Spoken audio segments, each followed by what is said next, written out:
Still competitive here. And even the quarterfinal team from this year, because they 3-0'd G2, they looked like that undefeated roster at the start of the summer split. And then against Fnatic, they almost took that team down, right? They were in a situation where they were almost 2-1 up in the semifinals and could have easily been playing tomorrow for it all. All right, so we've talked a little bit about the players, some of the stakes, as well as the stories. I want you boys to go on record now. Let's pick some specific champions that you A, expect to see, and or B, know you're going to see. Tefisho, where do you think these teams are going to prioritize their bans coming into game one? Well, we know that both teams will value trying to get superior jungle matchup and get the strongest 2v2 bot lane possible. It's really the two ways they are actually trying to draft and win games. So Vitality have selected red side in the first one. I don't think necessarily on their side they have to show too much in the first rotation, as long as that kick is a winning matchup.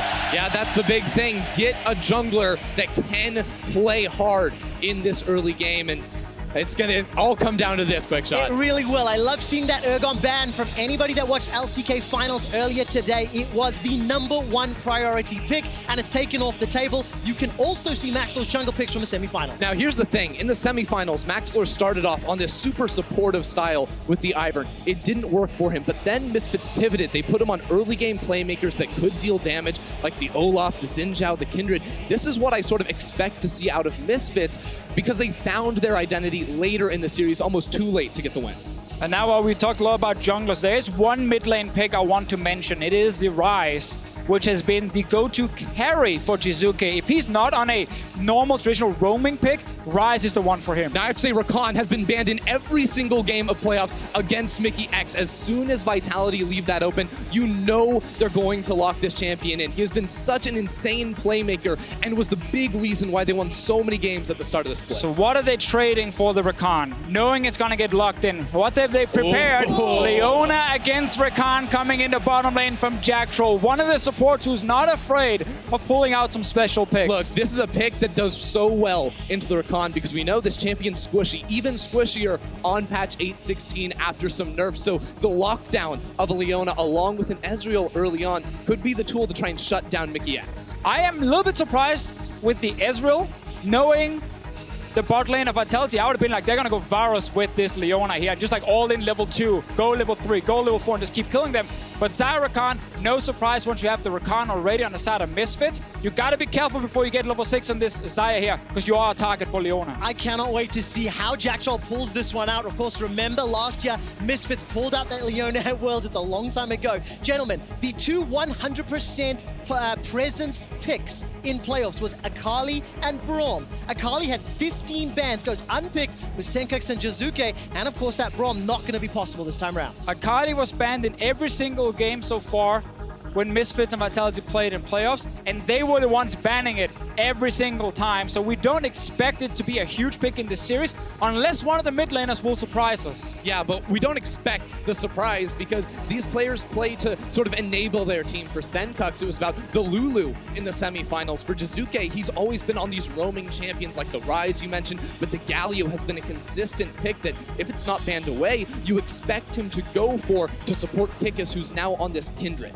There's the Ryze ban mentioned much earlier as kind of the key champ for Jizuke. He's going to be a big damage dealer on the side of Vitality. Now, what they like to do is they grab the bot lane and the jungle pick in the first phase, and then they take top lane and mid lane in the second phase. And while Vitality typically have tried to draft a tank top lane, Cabochard is the player who has 10 million counter picks ready, so they can wait with his pick, but they already know it's against the Cho'Gaths. Yeah, I feel like you take the top lane right now. The Scion will be the choice for Cabochard, and now there's no shenanigans. We know that, Senkux can play things like the Twisted Fate. I think that actually could be a really strong champion for him, but now Jizuke is going to have the chance to sit back and have the perfect matchup in this game.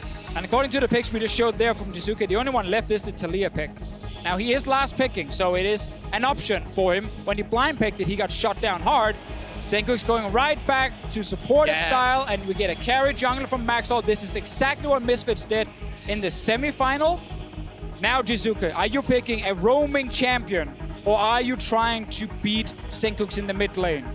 I think if you take the Syndra, you're definitely looking to beat him in the mid lane. And actually, if you take a damage-oriented mid laner against something like the Lulu, you can try to maybe bully that around, win those 2 versus 2s, because you're going to bring more flat damage to the table. And with a pick like the Syndra, the aggression out of this bottom lane as well, this is a team comp in very Vitality style that's going to try to run you over in the mid game. First time Syndra for Jizuke. Deficio, I didn't know how to read that all. What do you think of the team composition from Vitality? When I saw the Leona bot lane, it screamed to me they would get a mid lane pick like a Talia that could just go bot lane non-stop and play around this aggressive engage support, but instead they're valuing what they can try and do in the 1v1 mid lane. Now, Lulu is not a bad laner by any means, but level 6 Syndra with a jungler there is one of the strongest skirmish mid laners we will get. There's a chance Vitality will start focusing the ganks around mid lane for the first time in a long time. Yeah, it's true, because they usually don't gank mid lane with just Kickus, but they will bring Cabochard to the party. When he was playing the Kled up against Schalke just last week, he ran it straight down mid. They looked for the kills. The Scion is a champion that can do very similar things and roam with the ultimate to set up for a potential Jizuke carry here in Madrid. Potential Jizuke carry. Let's see if he can redeem some of the playoff performances of the 2018 season. The team compositions are on your screens. And of course, the votes have already been locked in. I'm taking a look at some of those keystones. And Ender, is that a Dark Harvest that I see? Yeah, it's a Dark Harvest for the Graves here. I love it because after the Electrocute nerfs, junglers, you don't actually lose out on that much damage early on with the Dark Harvest. Maxlor is going to look to get those stacks, scale up, and one-shot people later on into the game. A lot of pressure on the shoulders of Misfits and Vitality for Vitality, fighting for an improvement in spring. They took 4th place. And they want to fighting for worlds, man. Yeah, today. Improve on their local performance and then take it to the World Championships. Deficio playing here in the Palacio Vistalegre in Madrid, which is a special place for Attila as well. And I love hearing that roar. Ladies and gentlemen, we are live for the finals weekend here in Spain.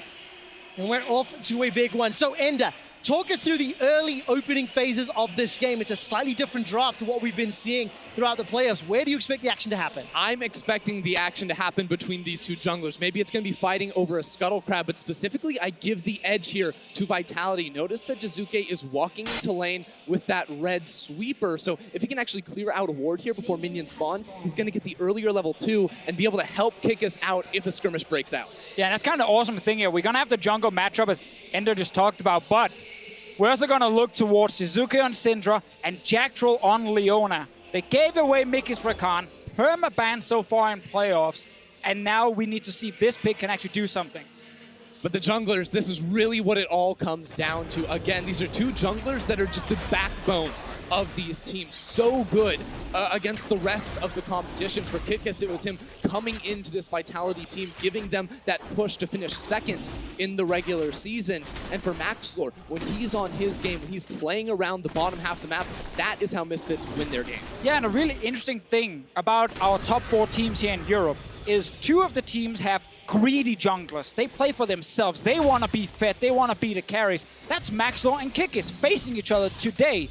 The more supportive junglers, that's Broxa and Amazing, who's playing tomorrow. So it's going to be a battle of who can actually carry the hardest when you're playing for yourself as a jungler here. I absolutely love that. These mini titles, mini bragging rights battles where junglers of somewhat similar styles can go in for one another. Now, Kickus has an opportunity to get in behind Hansama and Mickey. Flashes are available. The Zenith Blade manages to catch Hansama. Battle Dance comes back out, and there's the flash already. End up trading 80 carry flash for support. Brilliant trade there from Vitality, and we know the last time these teams faced, these teams clashed, it was Kickus hard camping bottom lane that shut down Hansama and netted Vitality the win. We're started off very similar already. Exactly, and the reason for that strategy from Vitality and why it was so successful is because when Misfits bot lane falls behind, the team falls apart. They simply can't play the game without a lead, on Hansama, and without Mickey in a position where he can start fights, because he's an aggressive support, he wants to be a playmaker, and being a playmaker when behind is very, very difficult. Yeah, and that's why I almost want to see here, does Maxlor make his way towards the bottom half of the map? Because right now, Vitality, Attila and Jack Troll are pushing, but without a flash on Leona, there is potential to try and lock him down. He's gonna go bot lane because his camps are up, and he's gonna farm his own camp, so he's gonna feel nice. I don't know if he's actually gonna dare gank anything here in the early game. Could look for something. Jizuke is fairly low around mid, and Jack Troll is pushing without flash. So there's two openings, mid or bot lane for Maxlor. Yeah, and of course, I want to keep my eyes on that Mickey storyline that you were talking about, Ender. This Rakan has been banned all tournament long. Just talking about that positioning from Maxlor to Fisher. You can see him clearing out the camps. A couple of pings on some of the wards down on the Vitality side. Opening few minutes, nobody has conceded a kill yet, despite the fact that Kickers had a successful gank, showed up at the right time, and was able to get that flash from Hansama. And you know, typically when you see two marksman junglers playing against each other, they're not the greatest early game ganks. They don't bring a lot of CC to the table, so you expect it to be a little bit slower. So the fact that Kikis got a flash around the bottom lane, I don't think is too worrisome, because it will be difficult to repeat that and actually punish the lack of summoner from Hansama. Yeah, you can see the ward in the lane brush placed by Misfits, because they know Jack Troll is going to sit there, and the way for him to engage now is without flash is obviously landing his E, get onto Hansama, who doesn't have ulti this early in the game, but when the lane is warded, or the brush is warded, they see him, they can just sidestep. Now, if we're looking forward to the next engagement, 20 seconds top lane river. That's when the Scuttle Crab spawns. Both junglers are already positioned around the area. And with Jizuke this low, they're going to look for a play. Oh, take a look at that. Scatter the Week comes in. Jizuke's out of mana, though. Very defensive flash from Kikis. That was very early, but we got to remember he had no vision because he got smoke bombed, so he didn't actually know 100% what was going on around him. Oh, Zenith Blade misses. Remember, Jack Troll's got no flash available. Knocked up into the air by Mickey. Rooted down by Hansama. Attila's got a lot of damage onto Mickey, though, and turns the damage back into Misfits. I'm very glad that this start is action-packed. That's what we promised the viewers when it's Misfits versus Vitality. It's two early game focused teams. We've already had 3 different fights. And it's plays around the bottom lane, too. They're going to continue to search. Now, of course, Maxlor did get control over the top side, but Jizuke, low mana, low health, and he's on top of a ward. Oh, take a look at this. Jizuke's now going to try get away. Has flash and heal available to him if it's needed, but I'm holding on to that thought for now. Jack Troll is now going to be the target of Mickey. No, turns it back around. Hansama's caught out. Jack Troll's going low, caught out. First blood picked up by Misfits. Big mistake there from Jack Troll to go for the engage. Now Maxlor is on the way as well. Misfits crush the 2v2 down bot. Oh, Maxlor. Attila still with flash. He should be able to just get out, but they can push the lane here. Jizuke, meanwhile, managed to walk away in the river. Mainly actually because Vitality had pushed in bot lane, but that push then resulted in a fight that Jack Troll really didn't want to take. So far, the Leona, not successful. Yeah, he thought he could turn it around, but just took way too much damage. We're going to get one more look at it, because again, there's no flash on Hansama, so Jack Troll thinks he can go straight back and turn it around, but there's minions blocking the Qs from Attila. That makes it so easy for Hansama to turn it straight back onto Leona. Also, that Ignite, it just came up once he jumped into the fight and Hansama had used heal, so he couldn't actually properly try and nuke someone down. Defensive summoners from Hansama, that's enough. Jack Troll's around mid, will be spotted by this ward here. Yeah, stood right on top of that ward, and for Vitality, another early game sort of misplay. We take a look at some of their early game stats from the regular season, week 6 through 9, when Kikis joined the squad, and then in the semi-finals, and there was quite a stark difference in their performance. There absolutely was. Of course, when Vitality are able to crush through early games like they did in the later half of the season, they won all of their games. They dropped 1 against Schalke, and that was it. But then, in the semi-finals, they weren't able to have that same impact early on. You'll notice actually a gold deficit at 15, which is just uncharacteristic for this squad. Yeah, and I think a large problem for Vitality was actually some of the drafts they had prepared during the 2 weeks they were waiting for that semi-final. They were very focused on one way to win the game, and if that one way backfired, mainly in the early game, could be like the bot lane didn't win hard enough, or Kikis didn't succeed in shutting down the enemy jungler, then suddenly the composition just didn't work. Now with this Leona pick here and giving over Rakan, they're once again saying, we will gamble in the draft. It's not working yet. Let's see what happens mid. Here comes Mickey! Looking for the knockup, manages to find Jizuke. The Wild Growth throws him up again. Lamb's Respite's going to buy so much time for Vitality to escape. but Jizuke under a lot of pressure from Misfits. But he holds on to the flash. That's the important one right there. And he continues to dominate in this mid lane. Even after continued ganks from Maxlor and the rest of the team, he's been able to build up a massive lead up against Senkux. You can see that 14 CS already. Senkux has gone back to pick up those Merc Treads, Exalt Shoes for Jizuke at 8 minutes. 700 gold up for the Misfits squad.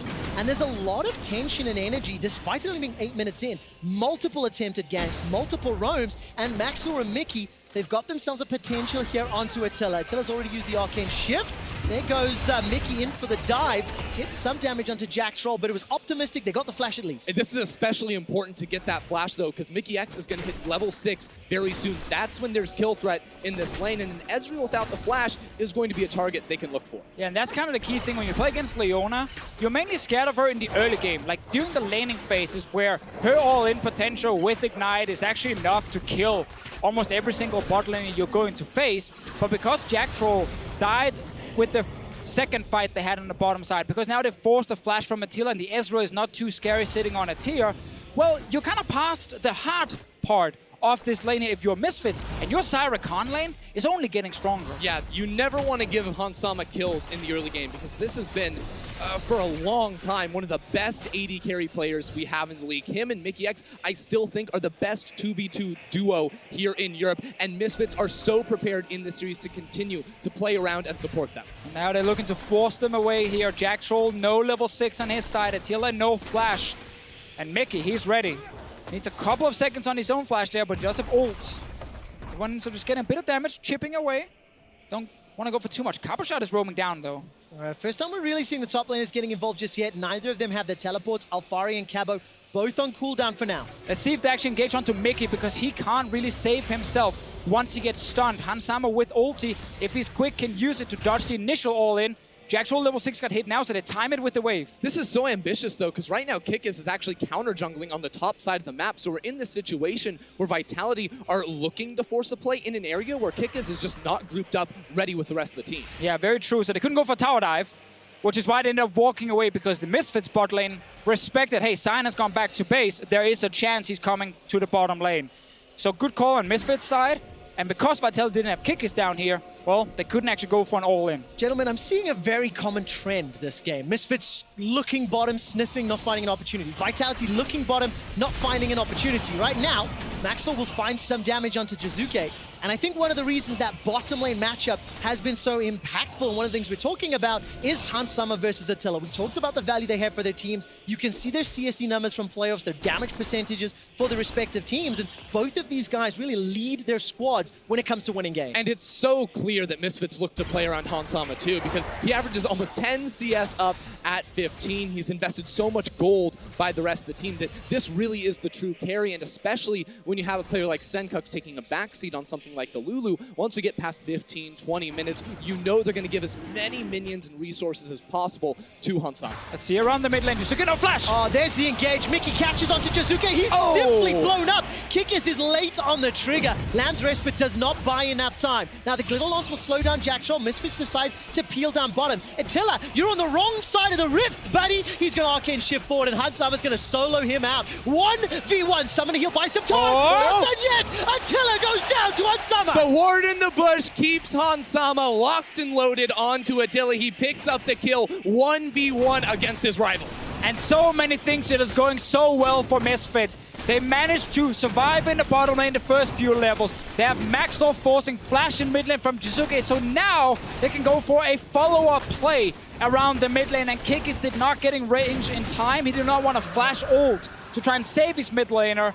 And now we have kills, Drakes, and Maxlor, he gets his camps. Look, we knew this battle was going to be about the early game. Both these teams, if they win in the first 15 minutes, they usually end up cleaning house and winning the game. Right now, it's Misfits making all the proactive calls. Every single play seems to be working. And it's right after they got the flash off Jizuke, they can immediately find the engage and blow him up.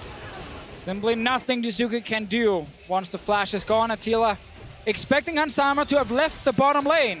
But then when he just walks straight back, you suddenly get caught. And even if he does manage to pick up a kill here, he will just die because the rest of Misfits could move down and kill him, but they trust Hansama could finish it.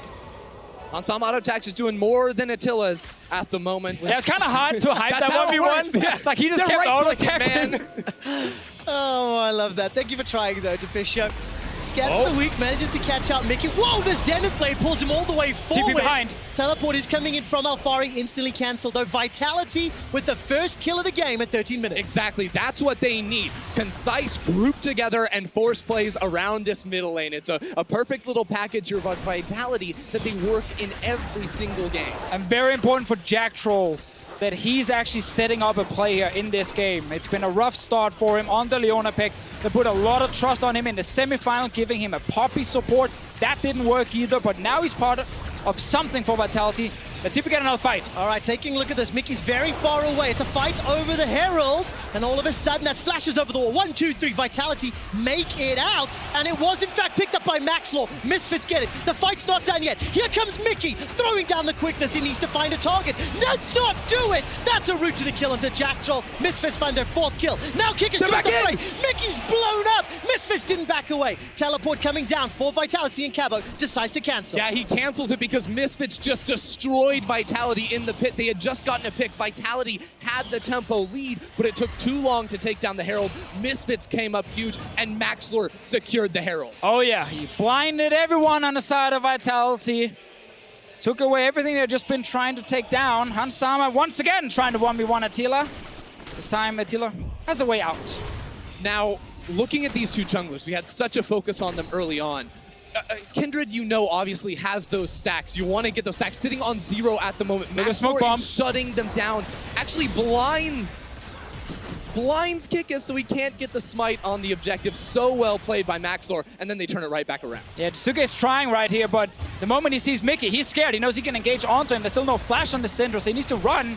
And while Jack Troll ends up getting caught out, Mickey sadly finds himself too far forward. 1-for-1 trade.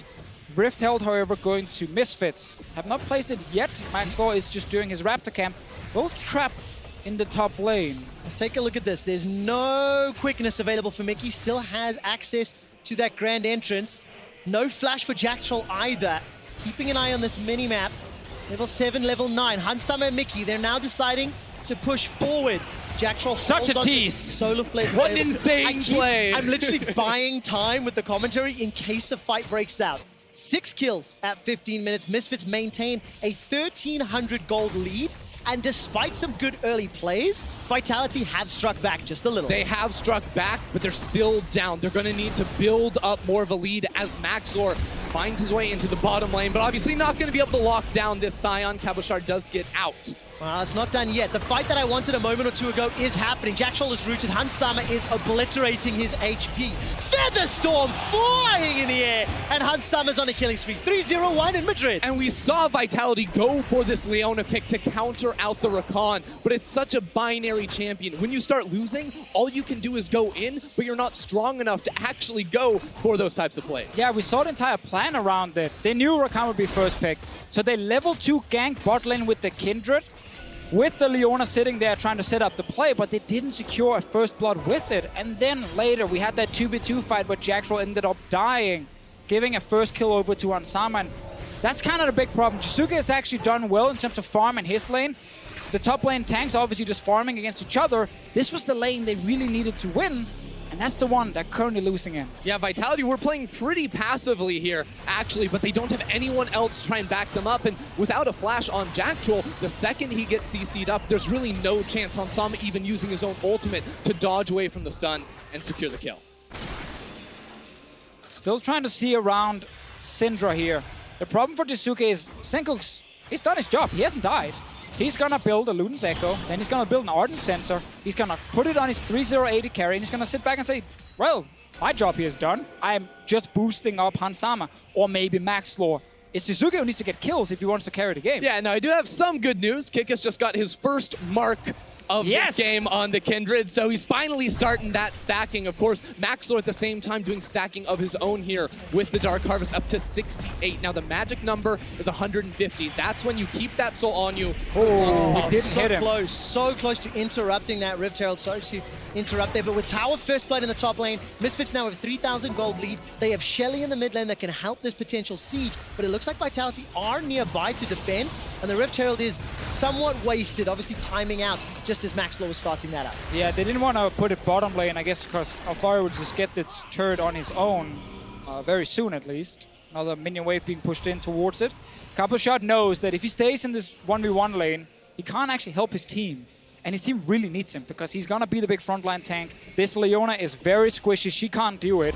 Sion has to be there for them to win fights. Yeah, and actually for Vitality, usually in the mid game, the way they do force is with Cabochard rotating. He's usually on these champions that can hard engage from pretty far away, like the Jarvans, the Kleds, or in this case, obviously, the Sion. So if Vitality are going to try and group up and make plays, it will be off the back of him. They just have to choose their battles very wisely because they are down at the moment. Well, 2 item spikes starting to come in for the AD carries. The Iceborne Gauntlet there for Attila as well as Mirror Mana. Luden's Echo picked up for both respective mid laners, but Hans Summer is where my eyes are. He's got that Storm Raider Razor. He's got the Rapid Fire Cannon. Already plus 25 CS, 301 in the battle of these AD carries. One of the matchups that the analyst desk was talking about that we were expecting to be a pivotal factor. This is exactly what Misfits wanted to do and who they wanted to get ahead. Let's see around the mid lane. I see a lot of members from Vitality moving down to bottom side. All right, Mickey's in a lot of trouble, but take a look at that. The combination of Xayah and Rakan means Mickey stays alive. Featherstorms come out. Hans Summer's got the ability to root some people down. Manages to lock in Cabo. Now Hans Summer flashes for his life. Mickey buys enough time for the rest of Misfits. They got it! Oh my god! They are still not dead. What? Mickey and Hans Summer finally go down. It's a double kill for Jizuke, but Alfari's in the fight. He's already taken him out. They've turned it around and Vitality pushing for the tower. Misfits just pulled off a 3v5 while the rest of their team, Maxlor and Senkux, are hard shoving in the mid lane. They've already gotten one. They're looking for a second turret. Oh my god. Maxlor Senkux gets another one. And Mickey on this Rakan in the bottom lane. What a play from him. This is exactly why Rakan has been banned every other game against Misfits. He will never get to play this champion again. This is going to be banned in every single game following in this series. He stayed alive for so long, abusing the extra range you get to try and jump towards your Xayah. So well done. But once we get the replay here, we just got to see the whole setup on the side of Vitality when they're trying to tower dive. A lot of things went wrong, and they were also kind of hesitating.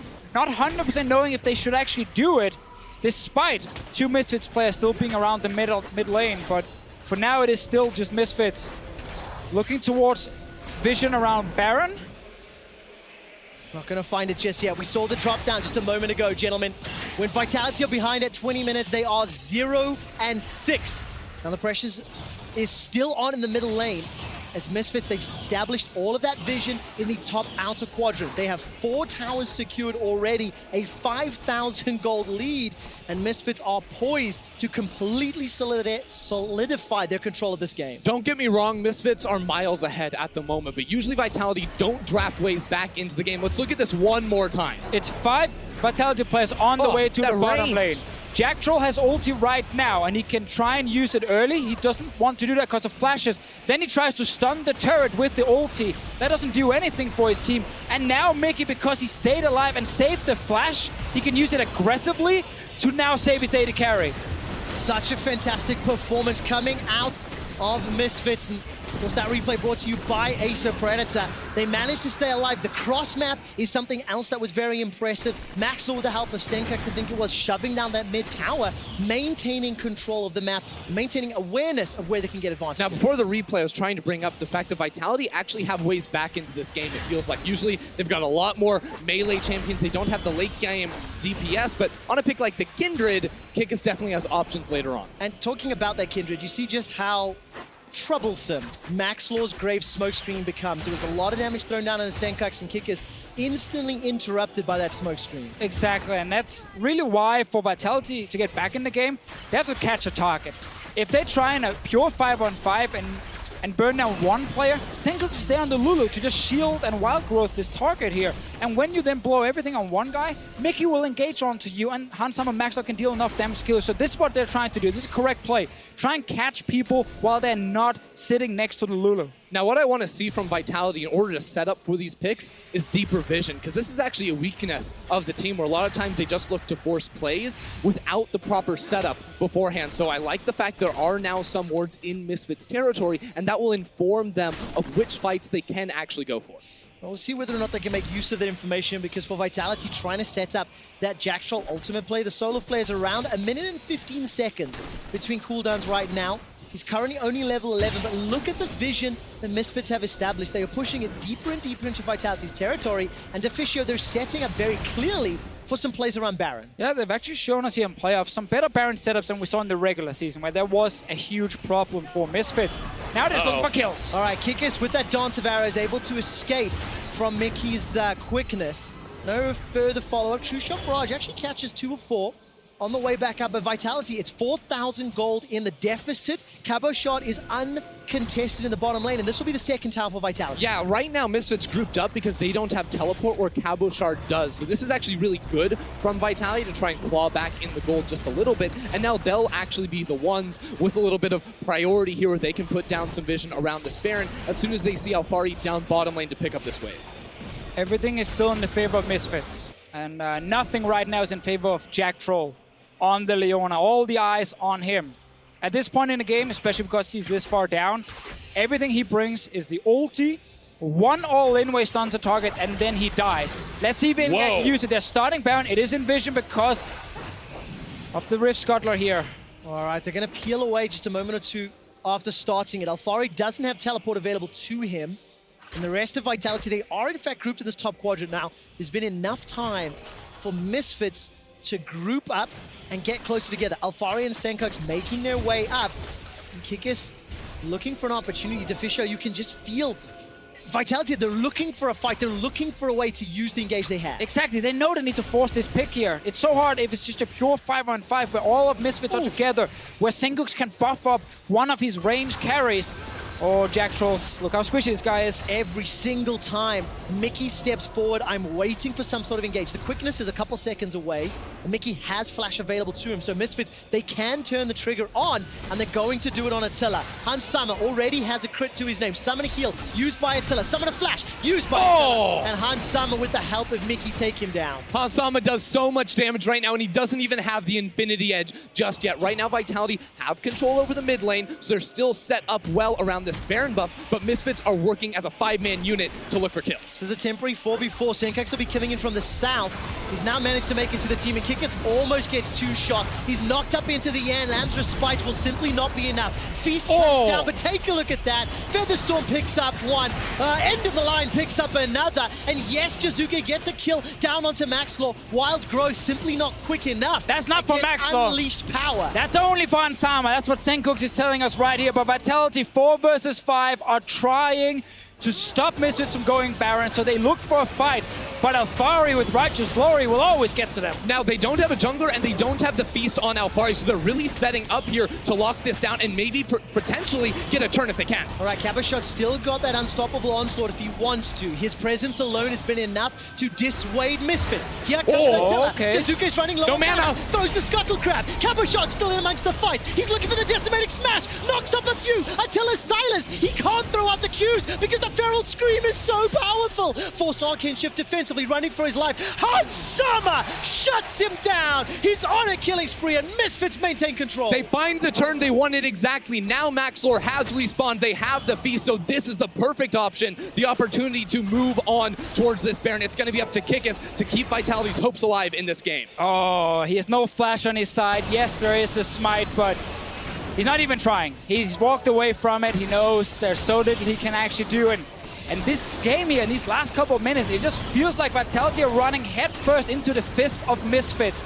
They're constantly trying to force engages when there are multiple members down. This is just 2 players. Kabusha is actually doing a perfect job.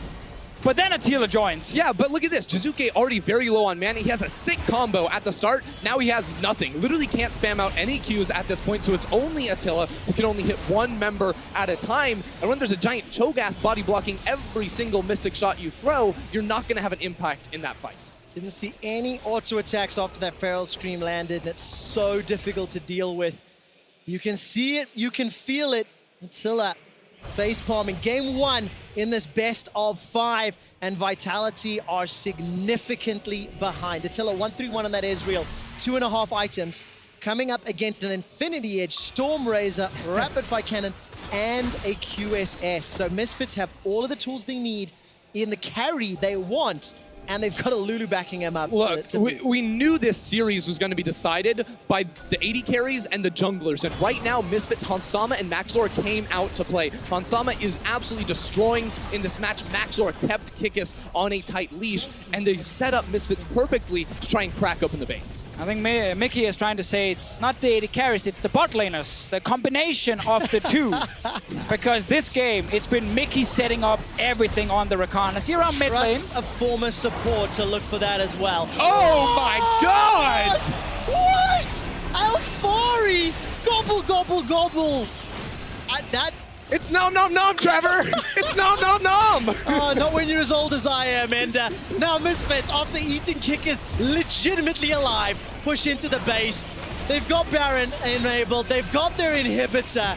12 kills to Vive, 9,000 gold in the lead, and Alfari, he did it again. His Cho'Gath is phenomenal. It's actually just insane. He goes into top lane matchups where we think he's supposed to lose. He turns them around. He finds himself in a 1v2. Well, guess what? He's going to pick up that kill as well. You can see in the bottom left, Kikis thought they had the numbers advantage, but Alfari silenced him and said, no, you can't ult. I'm going to chunk you and kill you. Just for what it's worth, there was around about 900 damage, true damage on that feast. Because, of course, that single kill, Misfits now set themselves up for another inhibitor. Take a look at Mickey, proving it's the bot laners that are taking the game for Misfits. Mickey is going to get a reply back as Jack Shot the feast again! Kikis is able to get down Lamthresh, but Vitality are running for their lives. They've got not enough HP. They can't do it. The inhibitor is still alive, but Atela's trying to do stuff on the side. Jizuke's still got access to that ultimate. He hasn't found a target available, and Wild Growth is used. Maxwell takes down Jack Troll. It's a reply as Alfari goes down. The inhibitor still stands, and still nothing more for Vitality. Oh, Jizuke never found a target. He kept standing on the side. Senkuk's trying to kill him. Whoa! Take a look at that. Senkuk takes down Jizuke before the unleashed power can even be used. It's 30 minutes on the clock, and this might be the death now for Vitality. Jizuke was trying to hold on to the base for his team, but there's an exposed inhibitor up top. Misfits are still sticking around with 4 members. There's minions on the Nexus towers. They're looking for the win. Baron empowered minions for another 12 seconds. The Nexus turrets are falling like dominoes, being cut through like a hot knife through butter. Misfits have got so much damage to deal with, and Kikis is living in grayscale. He's dead once again. Solar Flare catches onto Hansama, and Wild Growth buys some time. He stays alive, takes down Jack Troll, Mickey, Senkux, everybody enabling Hansama. The knock up into the air, the triple kill. It's a quadra. Not gonna happen as Maxwell takes him down. Misfits win game 1. This ended up being the perfect start to a best of 5 for Misfits. Vitality at side selection, they picked red side. They said, we're going to give you Rakan. We have the Leona counter pick. It's ready, it's planned. It completely backfires in the bottom lane. Hansama and Mickey, they get super far ahead. And then Misfits just run over Vitality. And what a statement to make as well, because now you think about Vitality, well, they have to ban the Rakan, maybe even the Cho'Gath, because Alfari has been a god on that pick. Misfits showed up, executed a strategy that worked against Fnatic, and put Vitality way down. Misfits show up. Hansama doing what was expected of him, but I think important to talk about the supporting crew. Mickey, flawless on that Rakan. You can see why it's been banned so many times. And Senkux, the man on your screen, 2-0-6 on that Lulu.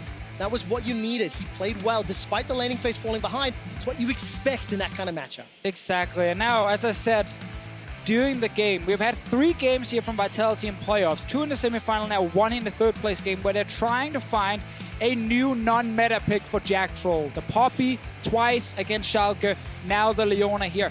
And they're simply not working.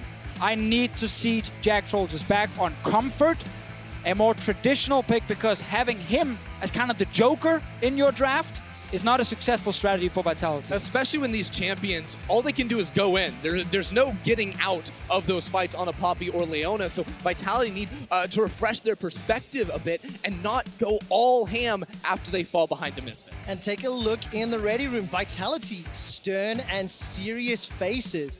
It started falling apart during that laning phase, and there was never an engage that you felt like Vitality landed. They didn't land that 1-2 punch with that Syndra Leona combination. Now, this was Vitality's side selection as well. They picked red side in game number 1. They opted into those matchups and it didn't pan out. It'll be up to Misfits to take charge in the next game. Yeah, they can easily grab blue side and say, so you ban the Urgot?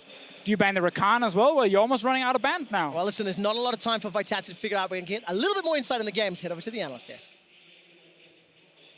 Very much, Trevor. We are now looking at Vitality, who need to think hard and long about what they're going to do in Game 2, because Game 1 was all Misfits all over. Let's start by picks and bans, and it feels to me like Misfits stuck to what actually did work for them in a lot of parts of their semi-final versus Fnatic, putting Senkox on something that can help out the team, a tank for Alphari, and damage dealers for jungle and bot. So I'll be honest, I was a little concerned when I saw this draft because it felt like it was the same Misfits going up against Fnatic. And then I remembered, oh wait, it's the same Misfits going up against Fnatic that was actually a very close series. And I think what we saw was that this 2 versus 2 in the bot lane was incredible once again. Yeah, and I think even though the game seemed very one-sided for Misfits, I actually believe that the draft was actually very good from Vitality's side, because if you look at the matchups, Kindred is winning against Graves, Syndra is winning against Lulu, and Leona and Ezreal should be winning against Saya Rakan. So you actually have a winning mid, a winning jungle, and a winning bot lane. But I think individually, they just completely fell apart. Yeah, in theory, it works. In the game, it didn't work as such. Before we get to our first replays, let's recap our win conditions, our keys to victory for Misfits, because they did a lot what we thought they would do to approach this game. Exactly that. Number 1, play to their bot lane strengths. Well, they got their bot lane a strong 2 versus 2. And as you rightly said, Cold, yes, in terms of the actual 2 versus 2, you do expect the Leona Ezreal to have the advantage, but it was just an outplay multiple times coming out from Mickey and Hansama, punishing these small mistakes that we saw mainly from Jack Troll in that 2 versus 2 setup. And we saw a Syndra, a non-roaming mid for Vitality. Definitely. I think what the approach they had to the game, I actually liked a lot. They just didn't execute on what they had to do. I think Kikis and Jisuke, we see here, didn't actually play to their strengths. They had a lot of potential to make early game plays, but they actually didn't play around it, in my opinion. Yeah, I have to agree. When I see the picks coming out, you like that Jisuke is on something else that gives him agency in the mid lane, of which he can show that he can dominate his opponent in Senkox, but that's not how the game's played out. Now, let's take a look at some early replays, what it was all from Misfits. Early game is so important in this series. We know Vitality, when they have a good early game, they are on fire, but it was Misfits who dealt the first blows. And this is even after that Vitality ganked the bottom side and forced Hansama's flash. So a lot of props to that bot lane. I think a lot of it came down to how they handled the lane and how they controlled the wave, because they always had the wave in front of a tower. And that's so important when you play against an aggressive pick like Leona, who wants to all in all the time. So a lot of props to the bot lane, and they just simply 2v2 outplayed them. Also tricky for Leona, as said already by the casters. It is one of those picks that when you do get ahead, you can become tankier, you get that W on, and you can withstand what they throw at you. But when you're behind, it is very hard to be an agent in those team fights. Very hit or miss. Yeah, it's extremely difficult to pull off. And the moment they started losing those 2 versus 2s, things started to go downhill for the side of Vitality. That it did. Before we go to that, I would want to highlight Maxlore. We talked a lot about Kikis versus Maxlore and who would be able to put their stamp on this one. In the early game, Maxlore and his Graves did so much damage and were especially important in the early phases. And what I want to point at is the goal difference, because this really shows to me that he understands how to play this jungle matchup. He plays Graves against Kindred. He doesn't really want to match the Kindred early game. He want to play for camps, he want to play for farm, and get lead this way around. And I think that really showed in the game. Yeah, and I think it's great to see from Maxlore, and I think it kind of cements this idea that Misfits consider him to be the stronger carry compared to Senkox, which is why we are seeing this style of Senkox being put onto these more supportive style of mid laners. And I think that they will continue that throughout the series, because I also think it's really important when you are going up against Vitality, where one of their big players that they rely on is Kikis in the jungle. Yeah, I love it. It's a variation on just having your mid and AD carry be the damage dealers. Is Maxlore can be that. For Misfits, it looks good for them.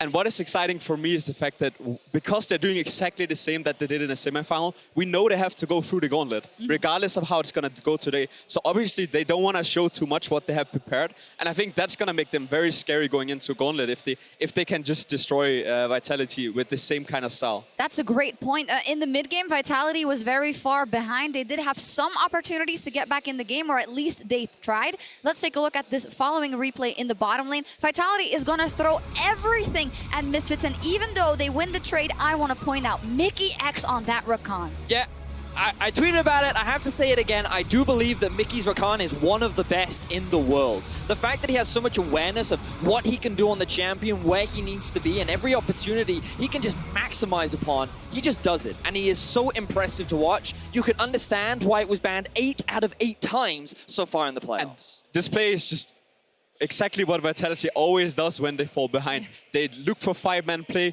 try to make a team fight happen, and in this case, I think they just didn't execute it properly, and then it looks beautiful when Mickey is on Rakan. Well, we looked at a couple of key matchups, you know, AD carry and jungle, but could the discrepancy between Mickey X and Jack Troll be what decides a lot of these games?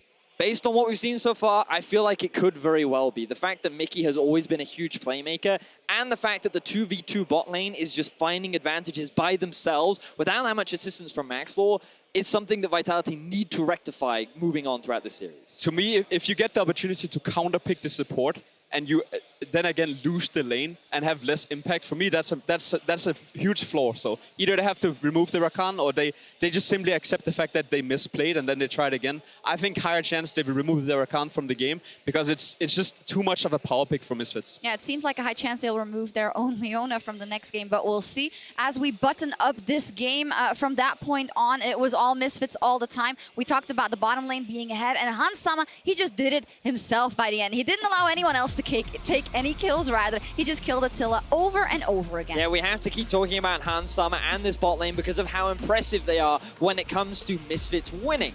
If this duo can find a lead, then they always look strong, and they're so impactful in getting Misfits ahead in these leads. And now we're just looking at some of the mid-game fights where Misfits, with that early game lead, just started ripping through Vitality. And it looks like when in the semifinals, when they played versus Fnatic, Misfits had a wonderful early game, but against team fighting Fnatic, it is very, very difficult to win. Vitality are not that team, so in essence, if they do the same thing, they should be able to win here. It is very, very different though, because the way Fnatic was drafting in the semifinal was way more scaling. And then if you're not able to execute the game when you have the lead, then the scaling will just come through, and then they will just start winning the team fights. But we know Vitality, they like to draft for early game, but in this game, they just collapse in the early game. And then you don't really have the ability to come back in the game, and that's the biggest flaw in the draft if they don't execute in the early game. And I'm looking forward to game 2 because Misfits have selected red. This means that they'll be the one to get the counter pick, and given that they've already won lanes in matchups that they should have been losing, now the fact that they'll have winning lanes is even scarier for Vitality. So are we looking at Vitality to alter their comms? They did have the Ezreal, which is scaling, but what other elements do you want to see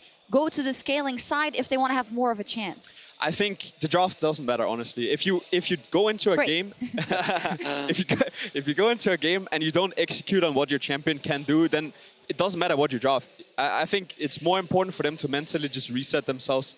It was just one game. You need to be ready to perform with the champions you have and play to the conditions, and that's where they really failed. They have to reset Vitality because Misfits are looking for redemption here tonight, and they got off to a great start. Let's see if they can take us to match point right after this. Lot of pressure on the shoulders of Misfits and Vitality playing here in the Palacio Vistalegre in Madrid, which is a special place for Attila as well.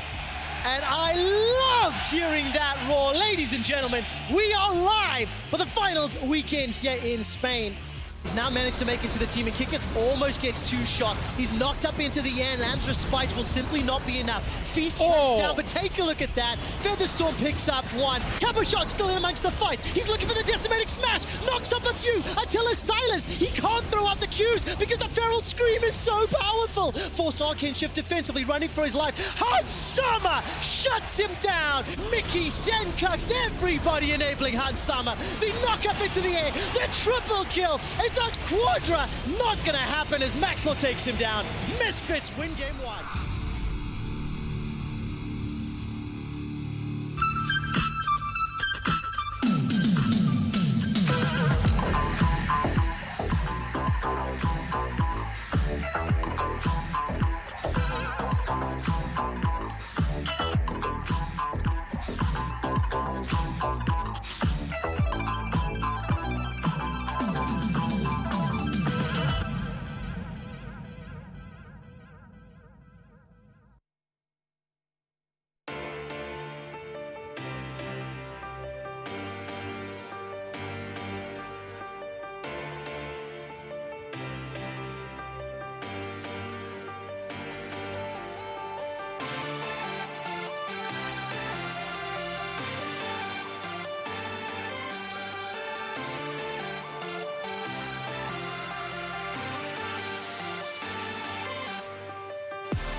And welcome back to Madrid, Spain, and the third place decider between Misfits Gaming and Team Vitality. Misfits Gaming struck first, picking up game 1 in this best of 5.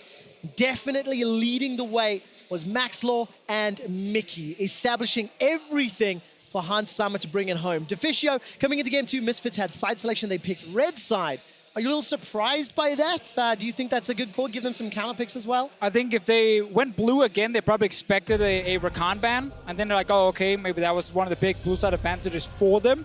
Because the goal is still the same. You want to get the superior 2v2 bot lane matchup, and you want to get a strong jungle matchup. And that's what you can do on red side with counter picks. Yeah, we actually thought coming into the series, red side was going to be the preferred option. So seeing that here is a good sign. Now, Misfits stuck with the Olaf ban, the Draven ban, and the Thresh ban in the first set. And I wonder if they still want to take those champions off the table, even though picks like Urgot now would be expected to be banned on red. Yeah, I think a key part about the Draven ban was that Misfits were looking at that Zyrakan combo, and we know a lot of Draven players will take that matchup and say, fine, we play the Draven against your Zyra. So now that they can't get the combination because Rakan is already banned, they probably don't have to ban away Draven. And it's funny too, because we know both these supports have those comfort, those niche picks that they love to make plays on. So of course the Thresh taken away from Jack Troll as well goes into this idea that both teams want to limit the playmaking opportunities of either support. Now I want to mention Urgot. Just as I mentioned him, he gets There you banned go, away. great timing, Deficio. We needed to see if Vitality wanted to first pick this champion, or if they had to ban it even on blue side. Now that is obviously a bit of a problem for them, that they have to always spend a ban on this champion. Misfits will then actually remove the Draven, just saying, you know what, that bot lane without Draven Thresh are not gonna win. Well, taking a look at Attila, he's played 3 Draven games. He's 2-1. Hans Summer's currently 4-0. And Alistar went unpicked and unbanned in game 1. It is now locked in for Jack Troll. And you know what? I needed this. You Because needed it. I said this last game, I don't want more drafts where the Joker is Jack Troll. You know, oh, look at our surprise. Jack Troll has a pocket pick. Ah, it's useless. No. Alistar is something he's played a ton of. It's something he's good at. Get him on a comfort pick. Now, if you want to surprise people in the draft, give me a surprise jungle pick for Kikis or something instead. Yeah, now the Braum here for Misfits. Trevor, you brought this up in the last draft, how this was such a high priority during playoffs. We didn't see it in the last one, but now that the Rakan has been banned away from Mickey X, he's going to be on something that is going to be a little bit more defensive here for Hansam. The only question is it the trap card? And because of the 14 games that it has played, it has a 42% win rate. We'll find out if it is or is not. Attila, after seeing some of the AD carry bans, has now locked in the Kai'Sa, and Vitality got a few seconds left to go. Now, Vitality missed one ban in this phase. They took away the Malzahar in game 1. Third pick option for Misfits could easily be that champion. Don't Play with me the here, hearts, Senkus. Senkus. I always want you to play Aurelion Sol. I think it is a fantastic pick for you. Sadly, it was just a harbor for now, and it is probably the same top lane matchup as last game. Cabochard's sign was actually pretty good, so I fully understand why Vitality wants to grab it again, but Alfari on Cho'Gath was even better. He was solo killing people, turning 1v2s straight around. Now, for Vitality with this Scion, I want to see them utilize it a little bit better, because they tried to roam him into the bot lane a few times, weren't able to lock down and find those big plays. Now, taking it back for a second round, pairing it up with the All-Star, there's a lot of heavy engage for them to force team fights. Both junglers not shown anything yet, and we kept saying this going into the game. The jungle matchup is so important for the early game. We know Vitality cannot win without Kikis doing well early on, and we know Maxwell wants to take the fight against him. Graves being banned away. Will Misfits grab their mid laner and last pick jungle for Maxwell? It is an option. It is indeed, and my question is, what will Jizuke play? The Rise is already taken off the table. Galio is still up and available to him. His Syndra, first pro game in the previous match, it simply wasn't good enough. And my question is, what will he be playing? The Syndra is banned away. Misfits Gaming respecting it, but it leaves the Galio up. Yeah, now Vitality actually banned the Galio away from themselves in the last game, but they're not going to ban it this time around. Now, both these champions have liked picks that can leave the middle lane like the Galio. So if Misfits actually did want to save counter pick for Max Lore, I think that the Galio could be a very safe option to go for right here. Could also Lulu again, which is what they did in the last game. And I said we don't really care about what we can We've got about Malzahar. Good old Malzahar is back for the Void King. Senkook's in the mid lane. He doesn't care about dropping down 20 CS in lane because he has a suppression ulti. And that's really useful. Yeah, it is indeed. 2-0 on the champions so far. 0-7-13. And it suits his playstyle. It definitely suits his playstyle. And again, it allows Maxwell to get the counter pick. Kickis, what do you want to blind pick? Oh, Zillion mid lane. We NA now, boys. Now, do they go Kindred too? This is the combo from NA that enables super aggressive junglers. Again, when I was in NA back in week 9, I talked to the teams. They said that when you have a jungler that loves to go in and invade like Kickis does so consistently, having the revive from a Zillion and the ability to keep himself up with the Kindred ult is so powerful. Oh, he played this in solo queue a lot. He played so much. He's playing with the heart. No! Okay, that's cool too. I'll take it. I will take it. Okay, so Jizuke, first Zillion of Summer, and on the other side, first Evelyn. Gentlemen, please break down what these two team compositions want to do. You've already touched on Vitality's very aggressive counter jungling. Now, Misfits, they come online at level 6 because Evelyn doesn't get the stealth until she reaches that point. Malzahar is going to lose lane until he gets that ultimate, but once that happens, Jizuke is going to have to be so careful in the mid lane because Maxwell is going to come out of nowhere, he's going to be suppressed, and he's going to be instantly burst down. And that's such a powerful duo if they can make it to that point. Yeah, it's such an interesting pick here, the Evelyn, because when we started the spring split, a lot of the teams back then were kind of hyping up Evelyn in solo queue, saying this champ just scales so well. If you get ahead on Evelyn in the jungle, you build a ton of AP, you just start one-shotting people left and right, but it never really succeeded on stage. Yeah, it sucked in pro play, Deficio. It really sucked in pro play, but now it's back.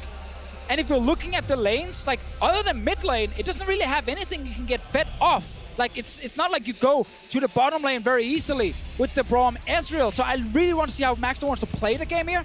But we know late game team fighting on the side of Vitality with Kindred, Zillion, and then the Kai'Sa. The late game insurance of a Kai'Sa who cannot die when she's dancing around because of Kindred and Zillion. That is insane. It's crazy too because last game it was so much about the early game. Now they're scaling options. Hold that thought really quickly. Dracos is standing by with Yamato Cannon.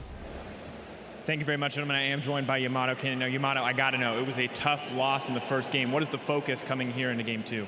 I think the main thing we noticed in the first game that Misfits prepared a lot of things into our favorite picks, and it was just a warm-up game for us. It's time to bring our A game. We wanted to save things in case, you know, we're going to go to Worlds. We need to save our picks. So now we busted out the big guns. All right, final question. Were you prepared for the Evelyn pick? Is the team ready for it? Of course, no worries. Played a lot of solo queue, saw a lot of venting with Evelyn. I'm not worried. All right, not worried at all. Good to hear from you, Yamato. Back to you guys at the desk. I love that. Seeded in solo queue, a lot of inting. Ladies and gentlemen, welcome to game 2 in the third place decider. I have a quick stat for you. The last time we saw Evelyn in the EU LCS was week 1 of the spring split, played by none other than Cold, who is on the analyst desk. First picked by the Unicorns of Love in that game. Do you remember how it went? It went so bad that we never saw it again. I was watching at home and I literally messaged you, Quickshot, and said, I don't know why they're first picking Evelyn, they are trolling. Now, that was what feels like an eternity ago. It is 100% loss in the 2018 season in EU. Do you like the pick now? Well, I'm not going to answer that yet, because you see how he plays it, but I will tell you why he's picking it in this draft.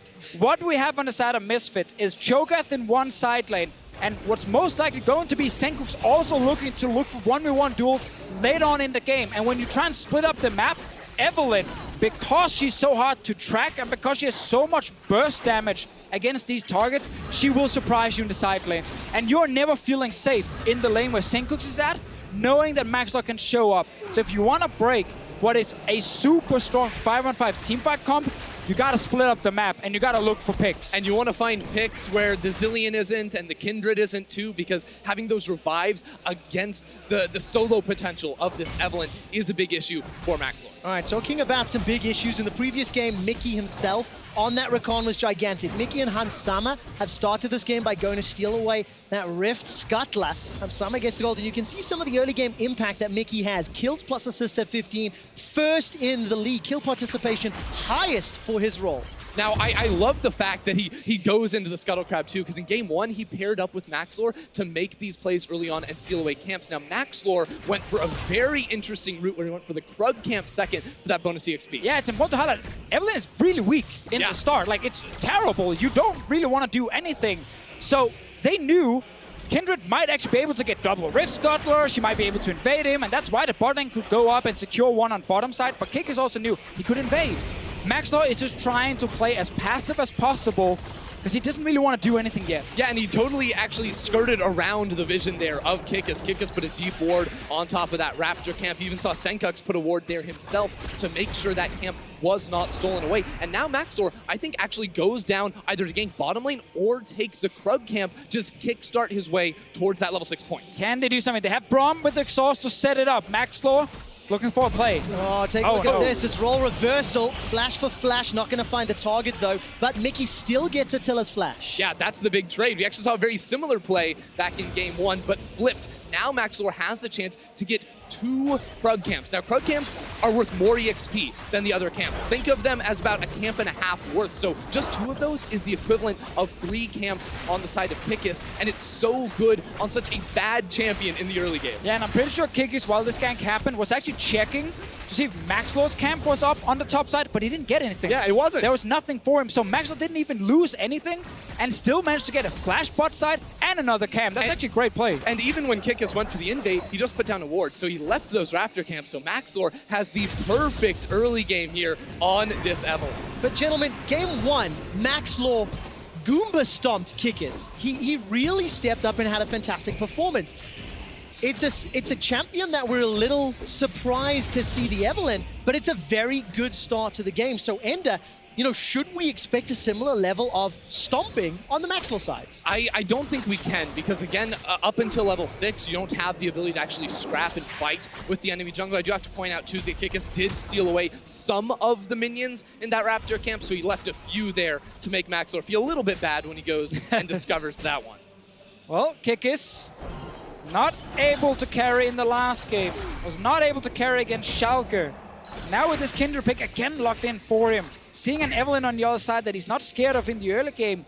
He's actually not able to get an experience lead because Maxlor got that camp on bottom side. Yeah, it feels so good, man, too, when your bottom lane has priority and the Scuttle Crab, the RNG sends it bot side, too, because he gets to deny another mark from Kikis that he did such a good job of in game 1. And Inferno Drake just got started here by Maxlor. He's going to take quite some damage against him, but there's no vision right now. So no real threat. Maxwell should be able to secure this one unless Kikis decides to go south. Doesn't do so, and look, Maxwell backs away, realizing the risk. Important to point out, in that previous game, Kikis only got his first passive stack on Kindred around 17 minutes. Now, the game only lasted 30 minutes long. Maxwell was running Dark Harvest. He got 180 stacks on that Dark Harvest towards the end of the game. So I want to track what level of impact Kikis is going to have this time around. Well, right now, he didn't manage to invade topside and get the Crux camp that just spawned because he was spending time sitting around mid lane. Suzuki gets the push. Oh, forces the flash right there. Would have been a double bomb. Now, Senkux just getting bullied in this mid lane. He's trying to farm, but he's only on 24 minions. This is sort of the price you have to pay on the Malzahar until you hit level 6. Then you have kill threat. But Jizuke also ticked over. All right, take a look at this. Senkux is going to get died. Nether Grot. Oh, he's very tanking. good onto Kikis. Kikis will get the Chrono Shift. First blood picked up by Kikis. Maxwell's Chrono coming. Shift is going to drop the tower aggro, but Maxwell's got no access to his ultimate. The caress is not there. And that was perfect from Kikis too. They get the kill right before Kikis goes down. So when he revives, there's no kill, there's no turret aggro to lock him down. And take a look at this. Jizuke and Kikis are working together. Mid-jungle synergy to get first blood, to push Senkux back, to get the flash away from Maxlor. And just as we're getting excited, all of a sudden, Mickey's going to hop over the wall. He's looking for Jackstraw. Got 2 stacks, looking to see if he can steal something away. That Bank Vault skin. And I'm hearing an ultimate coming down from Cabo, but that's just to the top lane. I held my breath for a moment, knowing how important these bot lanes are for both teams. Will be harder for Mickey to carry this game because he's on the Braum, not the Rakania, so they're losing quite some playmaking. A lot of the focus is going to be around Senkux and his ulti, and obviously he will still be there even though he's behind, but man, this lane is tough for him, and this combination of Kindred and Zilean, again, we know it's only getting stronger the further we go into the game. Yeah, and Kikis was also able to steal away a red buff there from Maxlor. Jizuke has complete control over this middle lane, so it's actually free reign now for Kikis to go bot side and look pick at up the a wave. mark. Oh, so nice. Yeah, really nicely done. Jizuke 52 CS to 27. And you can see how he combos with Kikis to pick up first blood here. Yeah, Senkux, again, he wants it level 6 underneath this wave, but Jizuke lands the slow to force the flash away from the second bomb on Senkux. And even though Kikis is only level 4, Jizuke has 6, so he's able to actually revive Kikis, even though Kikis was locked underneath the tower. And with that final kill going down, Kikis doesn't return aggro when he picks back up. Yeah, and of course, at the end of that fight, they also got the flash away from Senkux. And I think it's fitting to talk a little bit about Jizuke because during the regular season, this is a guy that is one of Europe's best mid laners, but in the playoffs in spring and in his semifinals last weekend, I wondered if he had an anti-playoff buff. I wondered if Jizuke struggled to show up. Now, Syndra in game 1 had me asking the same questions. You can see the playoff stats, -8 CSD, a lower damage percentage than regular season, but he's showing up now on the Zilean, his first ever competitive game. Now, I would have bought into the anti-playoff buff if you told me that yesterday. But if you're telling me that today, after his performance in Game 1, now the Zilean already has a kill. He's looking very, very good at the start of this series. Now he just has to follow through if Vitality want to come away with third place. I think it's also based on the kind of picks he's playing in playoffs. Vitality, they tend to put him on just pure roaming in these big games. Remember the Taliyah spam in spring? It was almost every single game he played Taliyah. Yep. Now, here in summer, we've seen the Galio, the Taliyah pick as well on his side. But this series, because he's against Senkux, who is the weakest mid laner out of all the ones he's actually played in these best of 5s, they're putting him on champions where he can be more of a carry. Now, obviously, Zilean is going to be very supportive, but it's a champion that can win lane against what Senkux is picking. And that's the difference, because what Jizuke normally will do in the playoff game is he will leave his lane probably 10 times, give up multiple minion waves just to try and gank top and bot lane. He didn't do it on Syndra. Yeah. He's not doing it on Zilean because he's focused on trying to just beat Senkux. So we're seeing for the first time a pick and ban phase and a strategy from Vitality in playoffs where it's about Jizuke actually staying in his lane. Well, let's see what he can do. How far ahead can he get? 83 CS to 55. Getting some more support now from Kikis, who's about to show up. Nethergod's actually interrupted. Senkux turns it back around, but the time bombs are putting all the damage down. Senkux forced to run for his life, and the chrono shift keeps Kikis up. You can see the burst that Senkux and Maxlor have. There's so much burst, but even when Kikis goes down, he's going to come back up with the Lamb's Respite. So Misfits can't stick around to fight, but Maxlor can wait to figure out if Kikis is going to go for this crab, because Mickey X is here to support. It's important to highlight that Maxlor actually safely got past the early game. He's at a point now with the ulti where, as you highlighted before, we see some of the damage he can deal. Oh, did not get it from Ansama's side. Stack, I believe, for Kikis right there. Two stacks on his side. Significantly better than game 1. Twice as good. Definitely a record here in this series for Kikis, getting 2 stacks by 10 minutes. Definitely something that's helping out on the Vitality side. They've got that 1,200 gold lead. Big CS advantage in the mid lane. We saw the gold a little moment ago, but it's just, it's what Vitality needed to do because they are a confidence team. They are a emotional momentum team, and we've seen that many times this year already. And every time I see Alfari starting to hammer down anybody, I just wait to go, does he have enough damage to kill? Because Alfari seems to always have enough damage to kill. Yeah, now you're talking about having enough damage to kill. I want to actually look at Maxlor here, because this is the pick, the Evelyn, that totally surprised us, threw us off guard, and we were initially very excited about it. But the more I look at it, the more I question, who can he actually kill on the side of Vitality? Because top lane is a tank, you have the revive in the mid lane, the jungle, and then Attila has pretty good self-heal as well, so it becomes very difficult, I think, to actually find the picks he's looking for. I'm just really looking at the later we go into the game, him just constantly hovering around the lane Senkux is in. Whenever Senkux goes to a side lane, Maxlor sits on that side. And whoever tries to 1v1 the Malzahar gets ulted and Maxlor will kill him. We just saw a preview of it a minute ago in the mid lane. Sadly for them, Kikis was there to counter gank instantly and it didn't work. But that damage will kill a person doing the Malzahar ult when Evelyn and Malzahar combine everything they have.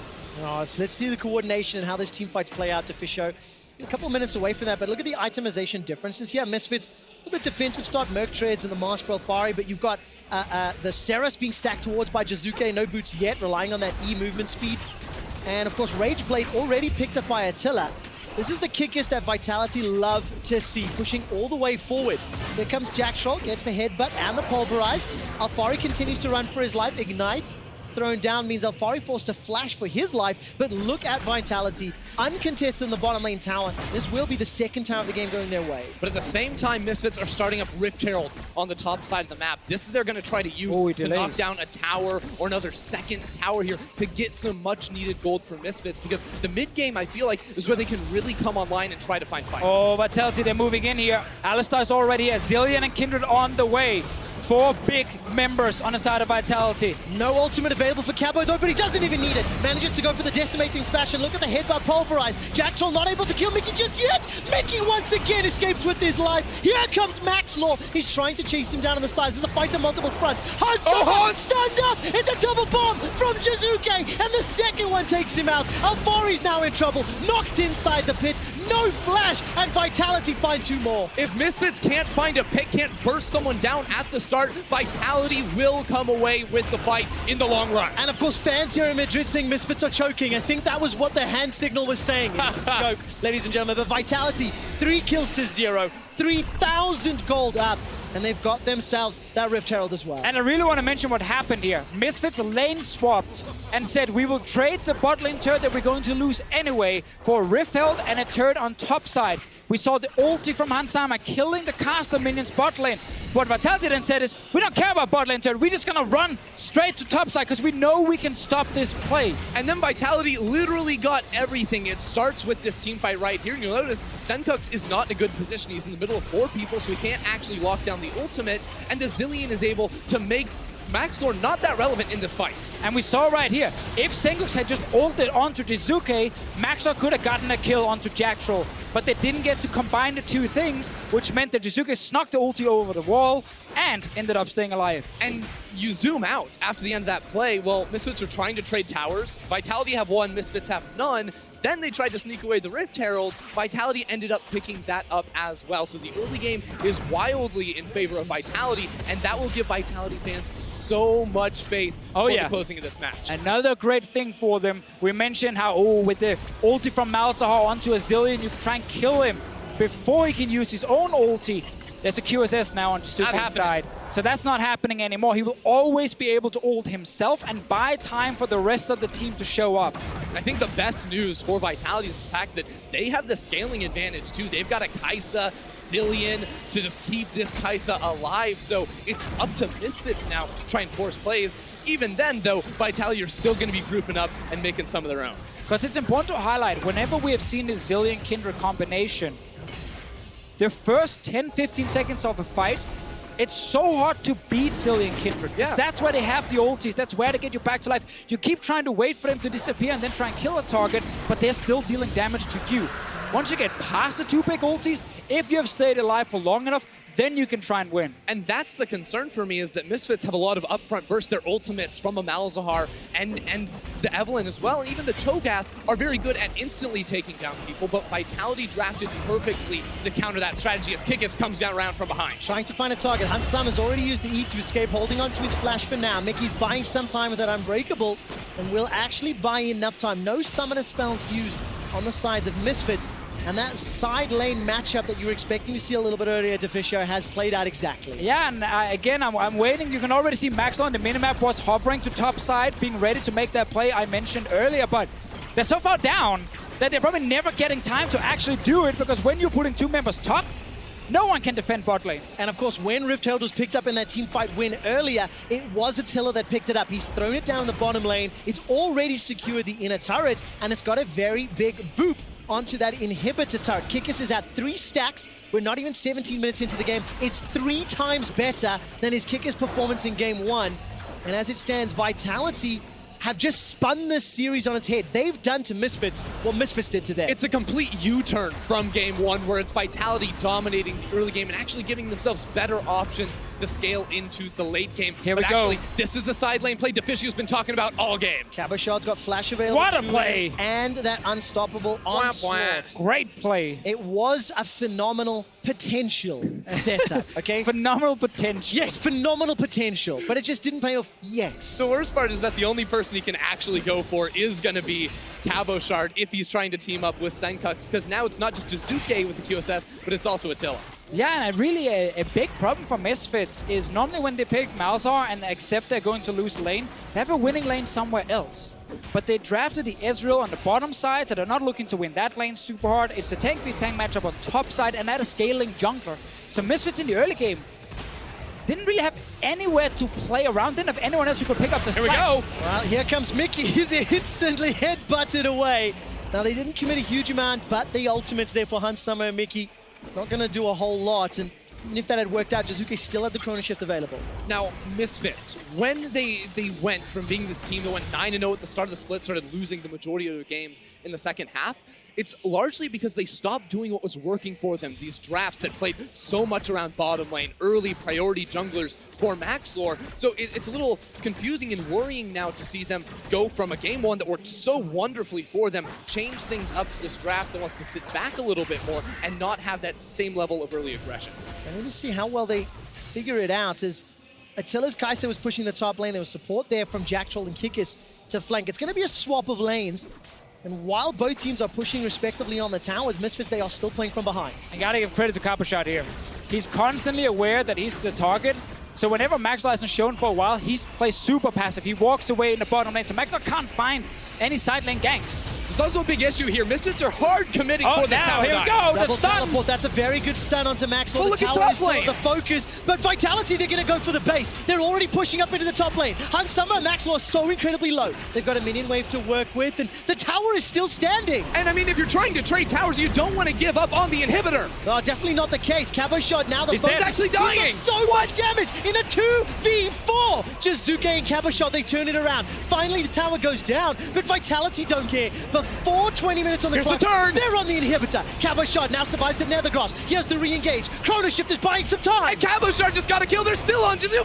It's not done yet. Vitality, they are continuing the push. The Nexus turret's on the focus. What is going on? They're diving the tower. They're looking for the win. Mickey's running for his life, and Lamb's Respite is still available if Vitality need it. If any fight breaks out, they still have time. Maxlord just recalled, but he's alone against 3 players. But look at this. Hansama's still being chased. Vitality are Oh, on the Alfari's second alive now. Nexus tower. Can they do it? Quick shot. Alfari's gonna try saying no. He's pushing forward. The Nexus turret has already dropped 20 minutes into the game, and Misfits, they are under so much pressure. Vitality, they knew. Okay, Senkux is respawning as well.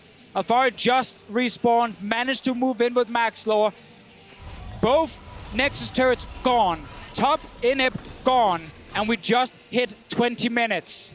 That's Jizuke. He's excited. He's not showing it right now, but on the inside, trust me, he's happy. That is the face of a killer. 2, 1, and 3. Him plus Cabo defended this bottom tower. I mean, we can watch this replay, but there's so many different things going on at this. It's a double teleport at the start, and Misfits, they're trying to get kills, they're trying to get gold, but there's still 3 members of Vitality on the top side of the map, and even if they get these kills, it's just not going to be worth it. Exactly, and Jizuke has played so well in this game here. He's the one, stuns Maxlore, kills the minion wave before the TPs arrive, and now they know Zillion ulti is there. They can't actually kill anyone. And like Mickey X's top lane, he's like, what am I supposed to do? Starts running towards the bottom lane fight, starts running back top. He's not with the team. The rest of the team tried to force this, and they can't just leave because they're going to be run down. So they look for the kills and can actually only trade 1 for 1. Face of a killer. That is Yeah! phenomenal. And that is an exceptional reaction from an exceptional mid lane. I wondered if the anti-playoff buff was a thing, and Jizuke's telling me get stuffed, Trev. 21 minutes in, Vitality are 8,000 gold up, and just before they start Baron, I need to remind you what the stakes are for Vitality. If they win against Misfits, they need Fnatic to win if they want to go to Worlds. Of course, they can still win through the regional qualifier, but Vitality, with so much on the line, are trying to even up this series. Baron continues to be the focus. It is dropped to 3,000 hit points. Misfits looking for an engage. Glacier goes down. Here comes Vitality. Mickey jumps to safety. Attila! Take it down. Attila jumps forward. Flashes back over the wall. Kikis gets another. 2 members of Misfits are down. They've got Here no comes Cabo. Nexus turrets remaining. Cabochard comes in the backside. Gets it. He's going in. Smash. Now Senkax and Hans Summer, they get caught by the unstoppable onslaught. And Senkax gets booped backwards. It's a triple kill for for Kikis. And there's no towers protecting this Nexus. Han Sama goes down for the Quadra. And that is it at 22 minutes and 7 seconds as Vitality starts smashing the Nexus. Now they're going to go for the dive diving as well. again! They are going for the dive. They're trying to get the Kill Penta goes again. to Attila. They have 15 seconds to set a new summer split record, and they are going to do it. The quickest win in summer. Vitality takes down Misfits. Second time to get a quadra and to try and dive for a pentakill. They didn't get it for Kikis, but they got the win. And what a turnaround from game one. Yeah, at least they stayed alive to take down the base. Such a change from Jizuke in the mid lane, from Kikis out of the jungle. You know what? Yamato Cannon said that was just a warm-up. They had those counter picks they had prepared. Well, now it's Vitality in the position, and they tie things up. Vitality have it all to play for. Misfits will be in the regional qualifier gauntlet no matter what. Seeding is at stake here. For Vitality, if they win this series, Fnatic win tomorrow, Vitality book that ticket to Worlds. Another quick update for you. 10 seconds quicker than the fastest win in summer. At 22-28 seconds, Vitality obliterated Misfits. Yeah, there were so many good things from how they approached this draft here. They stepped away from the fancy, unique support picks. They said, Alistar first pick, there we go. We know that's good. We don't need to play around bot lane now. We can actually focus somewhere else. And it was mid lane. It was trying to target Senkooks. And Misfits, they drafted scaling everywhere. And they lost in 22 minutes. Yeah, Vitality punished that real hard with Kikis coming mid lane. When Jizuke ticked over to 6, they dove that tower. And even though we said Jizuke was on a supportive champion, he actually did by far the most damage in the game and carried his team for that win. Exceptionally well played by Vitality. And this sets us up for one hell of a third place decider. I had wondered if that first game loss was going to put Vitality on tilt. The question is no. They bounced back. They had that the pick. Yamato said it himself. It was warm-up. They had to pull out the surprise picks. Don't hold anything back because Worlds is what they have their sights on. And all of a sudden, Deficio, now Misfits have to pivot. Yeah, I mean, a quick change is in phase 2, you can ban away Zillion. Like, that was not a pick you were ready for. Or just go back to what worked in game 1, draft some early priority, and try to crush Vitality early. We'll find out what they decide to do for more of Vitality's winners. Head over to the analyst desk. Well then, there we go. Jizuke and Vitality will not go quietly into the night. They set the record for the now new fastest game or winning game in summer, and they completely obliterate Misfits. When you looked at the draft, was there any indication of the onslaught that would come from the side of Vitality? A little. Not really, honestly. I think. Yeah. Really? Yeah. I mean, I think the draft was very in favor of Vitality, Yes. but I didn't expect them to just roll over them in 20 minutes, hitting the Nexus at 20 minutes. I was like, And I want to come back to a point you guys made at the ending of the last game. It's not necessarily about the draft, but it's the way you approach that early game and how you get the better or the worst of those early game trades. So did it really come down to Vitality being more in the moment and clear in those fights with these picks? Well, I definitely think that the execution was a lot better from the side of Vitality this time around. The fact that they were able to execute on a lot of their early game plays was great to see, but I do also think that the draft was a big determining factor in this. Mainly because, for me, my biggest issue, well, I had two big issues. Number one is that we didn't see a winning bot lane for Misfits. I feel like that a team that often relies on getting this 2v2 ahead, the fact that they drafted Ezreal Braum, and allowing Vitality to then get the Kai'Sa Alistar gives them a winning 2v2 to the Vitality squad, makes things very difficult to find leads in that when lane. you win a game as hard as Misfits won game 1 and it was all through the bot lane and early game might, why do you think they made this decision then? maybe a little overconfident, but also they got away with a lot of stuff in Yeah. game 1, honestly. Yes. I think let's talk about the obvious one, the Evelyn pick, because That's the second thing, yes. it's not a champion we get to see very often. As the casters brought up, I was the guy who played it the last time in the LCS, and one of the... Similar success. Yeah, we don't want to go Funnily into that one. But the strength of Evelyn is after level 6, where you actually have a lot of pressure around the side lanes, because if Evelyn is stealth, like, where is Evelyn? That's the question you ask yourself all the time. And I think in the current meta, where it's very teamfight heavy, I didn't like it that much. And then on the other hand, I think the Vitality comp where they have Cillian is like a huge counter to Evelyn, because you just want to burst one guy and then out, and you can't really do that against the Cillian. And I guess on top of that, when you are on the support picking that as well, it is just, yeah, it is harder as well. And I also just think that, like, they're drafting in, like, tendencies, right? Yeah. They put a lot of priority on this Cho'Gath, which makes sense in that Alfari is good at it, and it's a safe blind. But at the same time, as you talked about, if Evelyn was kind of the plan from the get-go, then you want to have strong side lanes. You want to have things you can play around. And Yeah. if that's a Camille or something like that, then Evelyn has a couple more options now. She can go top lane earlier. They can play through mid. But Misfits drafted 3 losing lanes in the early game. Evelyn had very limited options as to where she could go. And there's a Kindred Zillion. So even if she tries to get kills, it's almost impossible, especially when mid lane is the only early lane she can go to. That's what I was trying to get at with, like, in the bottom lane, when you know it's that strong, you're kind of putting yourself outside of the game, knowing that they're just trying to scale and they're also not winning the lane. And while we criticize the Melzar and the Evelyn combination a lot, the idea is actually there. Yes. You press R on Melzar, you go. follow up with the Evelyn charm, and then you just one-shot one guy. But it's just completely countered by the Zillion. So I think they had the idea that this is what we are going for, and they didn't change up when Vitality picked the Zillion.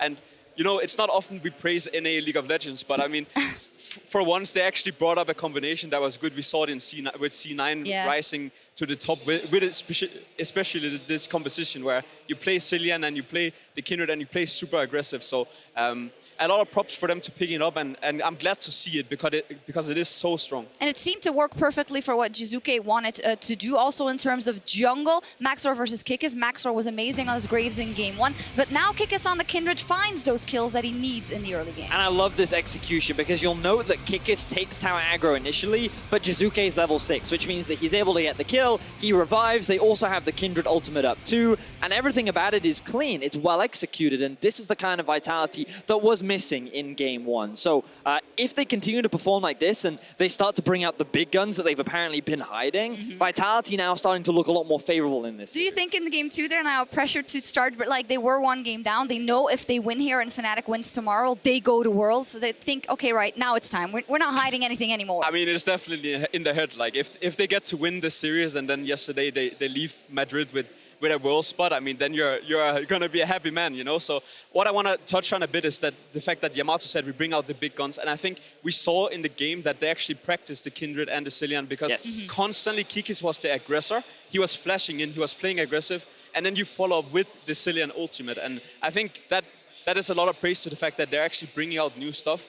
Which they haven't shown in the semifinals. So. But which they clearly have trained because the coordination is very important. So let's take a look at that fight that happened around Rift Herald where Misfits was trying to contest. But you see that they have the combo down. And the thing about this is Misfits wanted to make this trade happen because they knew they were going to lose bot tower. And they thought, okay, if we lose bot tower and Drake, we can get a Rift Herald off this. But with their scaling picks with Ezreal, Evelyn, they couldn't take it fast enough. That allowed Vitality to then come in through the river, get this fantastic collapse. And this is where things start to end in disaster for Misfits because a mid-game comp with Vitality where they've already got a 3,000 gold lead, they just rip through Misfits. And it's so snowballing because when you play this composition, when Kindred can just walk forward and walk in the face of the enemy, and you can't really trade back, then you can just do whatever you want, and that's what we saw.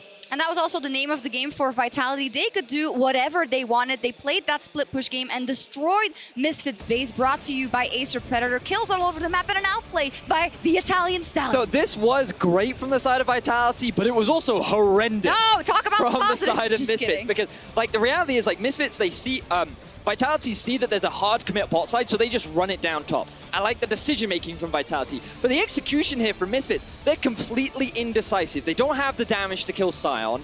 Evelyn gets forced out of the fight initially because she takes a bomb damage while underneath the tower. They then, they stick around for so long, at this point, you just have to just leave. That they still go for the fight, trying to pick up extra kills, but you're losing your base. It was so bad to watch from Misfits. Yeah, it was pretty indecisive. They also knew they had to pull the trigger somehow, and Vitality were so far ahead. But on the other hand, you don't expect anyone to win that 4v2 in the bottom lane, but Jizuke did it.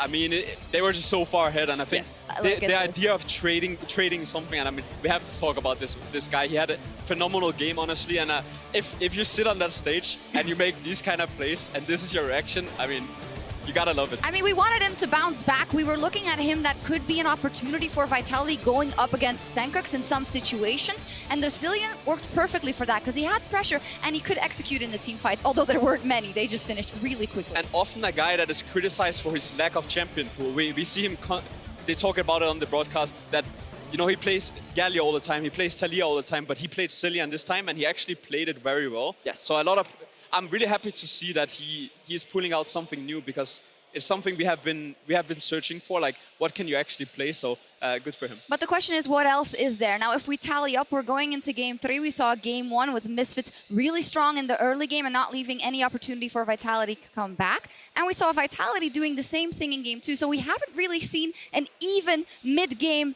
game yet. Are we going to see it in Game 3? What is going to be the strategy? I don't think that that's what this series is, because they're all about early game leads. Whichever team gets that early game lead just seems to hold control, because when you look at both Misfits and Vitality, they're not known for bouncing back after an early deficit. These are the teams that they get a slight gold lead and then they just snowball. But who's better at it? I mean, historically, you'd say that Misfits is slightly better at bouncing back. So do they have better cards if it becomes closer? I mean, Vitality is definitely more explosive, where Misfits on the other hand is more control when they get the lead, and I think that's the important part. You can't let Vitality get this much of a lead, because then they will just take everything, and then they will dive you under tier 2 and dive you under go to the Nexus towers and do whatever they want. So I think that's the most important part for me. You need to be able to control the mid and jungle better. I think Evelyn and Melzar together are too weak. You cannot do this against a team like Vitality. So I think that is the core of the issues. That's the core of the issues for Misfits. We will see what they do in Game 3. There's a lot to fight for tonight. The third place and Vitality's chance for second seed at Worlds on the line. We'll find out who takes the lead after the break. It's time to bring our A game. We wanted to save things in case, you know, we're going to go to Worlds. We need to save our picks. So now we busted out the big guns. Jizuke also ticked over. All right, take a look at this. Senkex is going to get dived. Nethergrot, very good onto Kikis. Kikis will get the chrono shift. First blood picked up by Kikis. I love it. Nice one. Don't show. No flash. He's fucking dead. No flash. Give the kill to Kai'Sa. Good job, baby. Nice. I go for Cabo shot now survives at Nethergrot. He has to re-engage. Chrono shift is buying some time. And Cabochard just got a kill. They're still on Jizuke. It's not done yet. Vitality, they are continuing the push. The Nexus turret's on the focus. What is going on? They're diving the tower. They're looking for the win. They have 15 seconds to set a new summer split record, and they are going to do it. The quickest win in summer. Vitality take down Misfits. otherwise it's bad.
And welcome back to the Palazzo Vistalegre, where Vitality and Misfits Gaming are tied at 1 win apiece.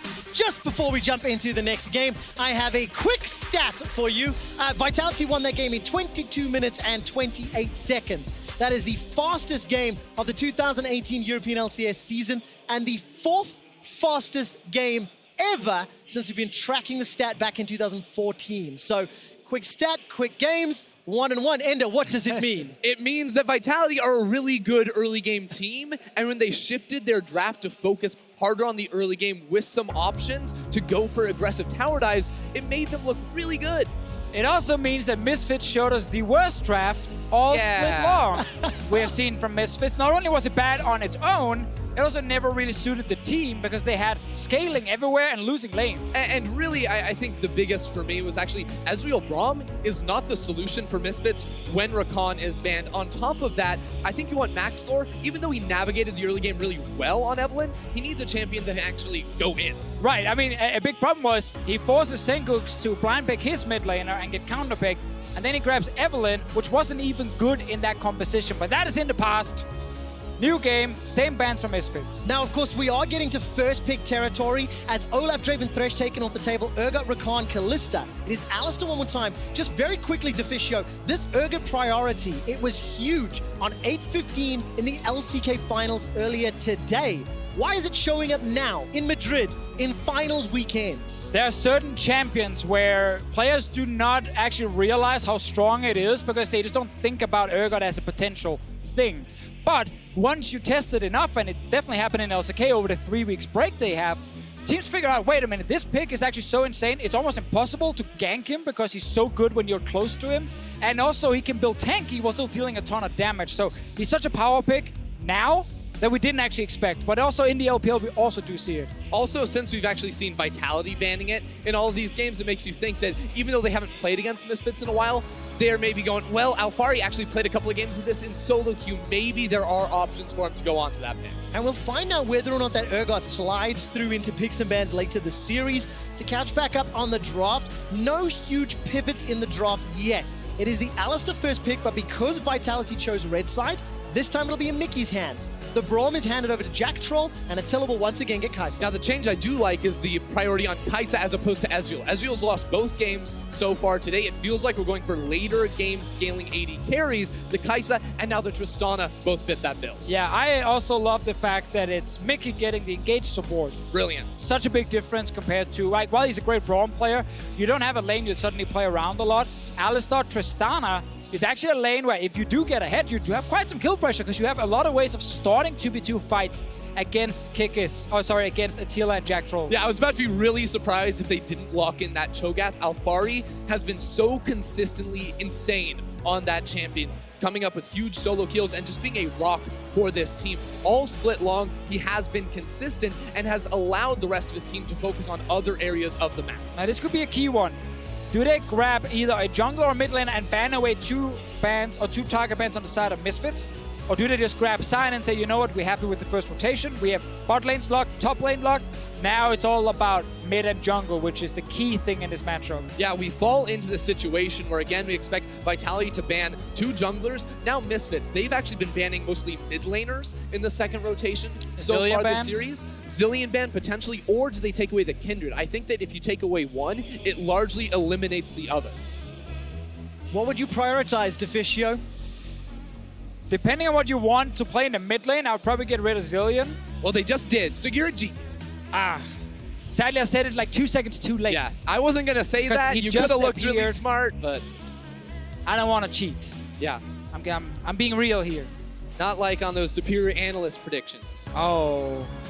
Don't be jealous. You know now. somehow. Yeah, you're the new guy. It's okay you're not winning the first split. Well, where does Vitality take their next ban? With Trundle and Skarner removed from the pool. Now they ran out of bans. But here's the thing. They actually left open the Graves. So they almost got baited in, I feel like, by the hover of the Skarner on Maxlor. Because if we actually put him on the Graves, he's really happy. Do we get a Rise ban now? Or do they leave it open against Jizuke? as I said, coming into the series, it is the one pick they've always loved to grab for him if he wants to be a huge carry, and they do ban it again. Yeah, because again, I feel like while we expect Kikis to go for the Kindred right now, there are options. Maxwell was very comfortable playing the Graves into that champion, and might actually make Kikis a little bit less comfortable because, again, in the last game when he went for the early Kindred, they banned away the Graves to take that away from Maxwell. And I love that both junglers are trying to make life hard for their mid laners. They're effectively telling their mid laners, hey, you should pick your champion first so I can counter pick. But in this draft here, it is actually Kikis grabbing what looks like a Gragas jungle. Still waiting to see 100% what's going to happen here. Yeah, it should be the Gragas jungle. And right now, what they're just setting up for is big, beefy frontline to protect this Kai'Sa in the late game. You have the Gragas barrel to knock away the engaged playmakers from Misfits and keep him alive. And while that would make sense, the reason I don't fully trust it yet is it's Kikis. And there's a world where you put a Sion mid lane, put a Gragas top, and then you can still grab a jungler once you see that would the be a Syndra really sad world on the other side. I mean, it really depends on how aggressively they want to pick jungle. Oh, we're back, baby!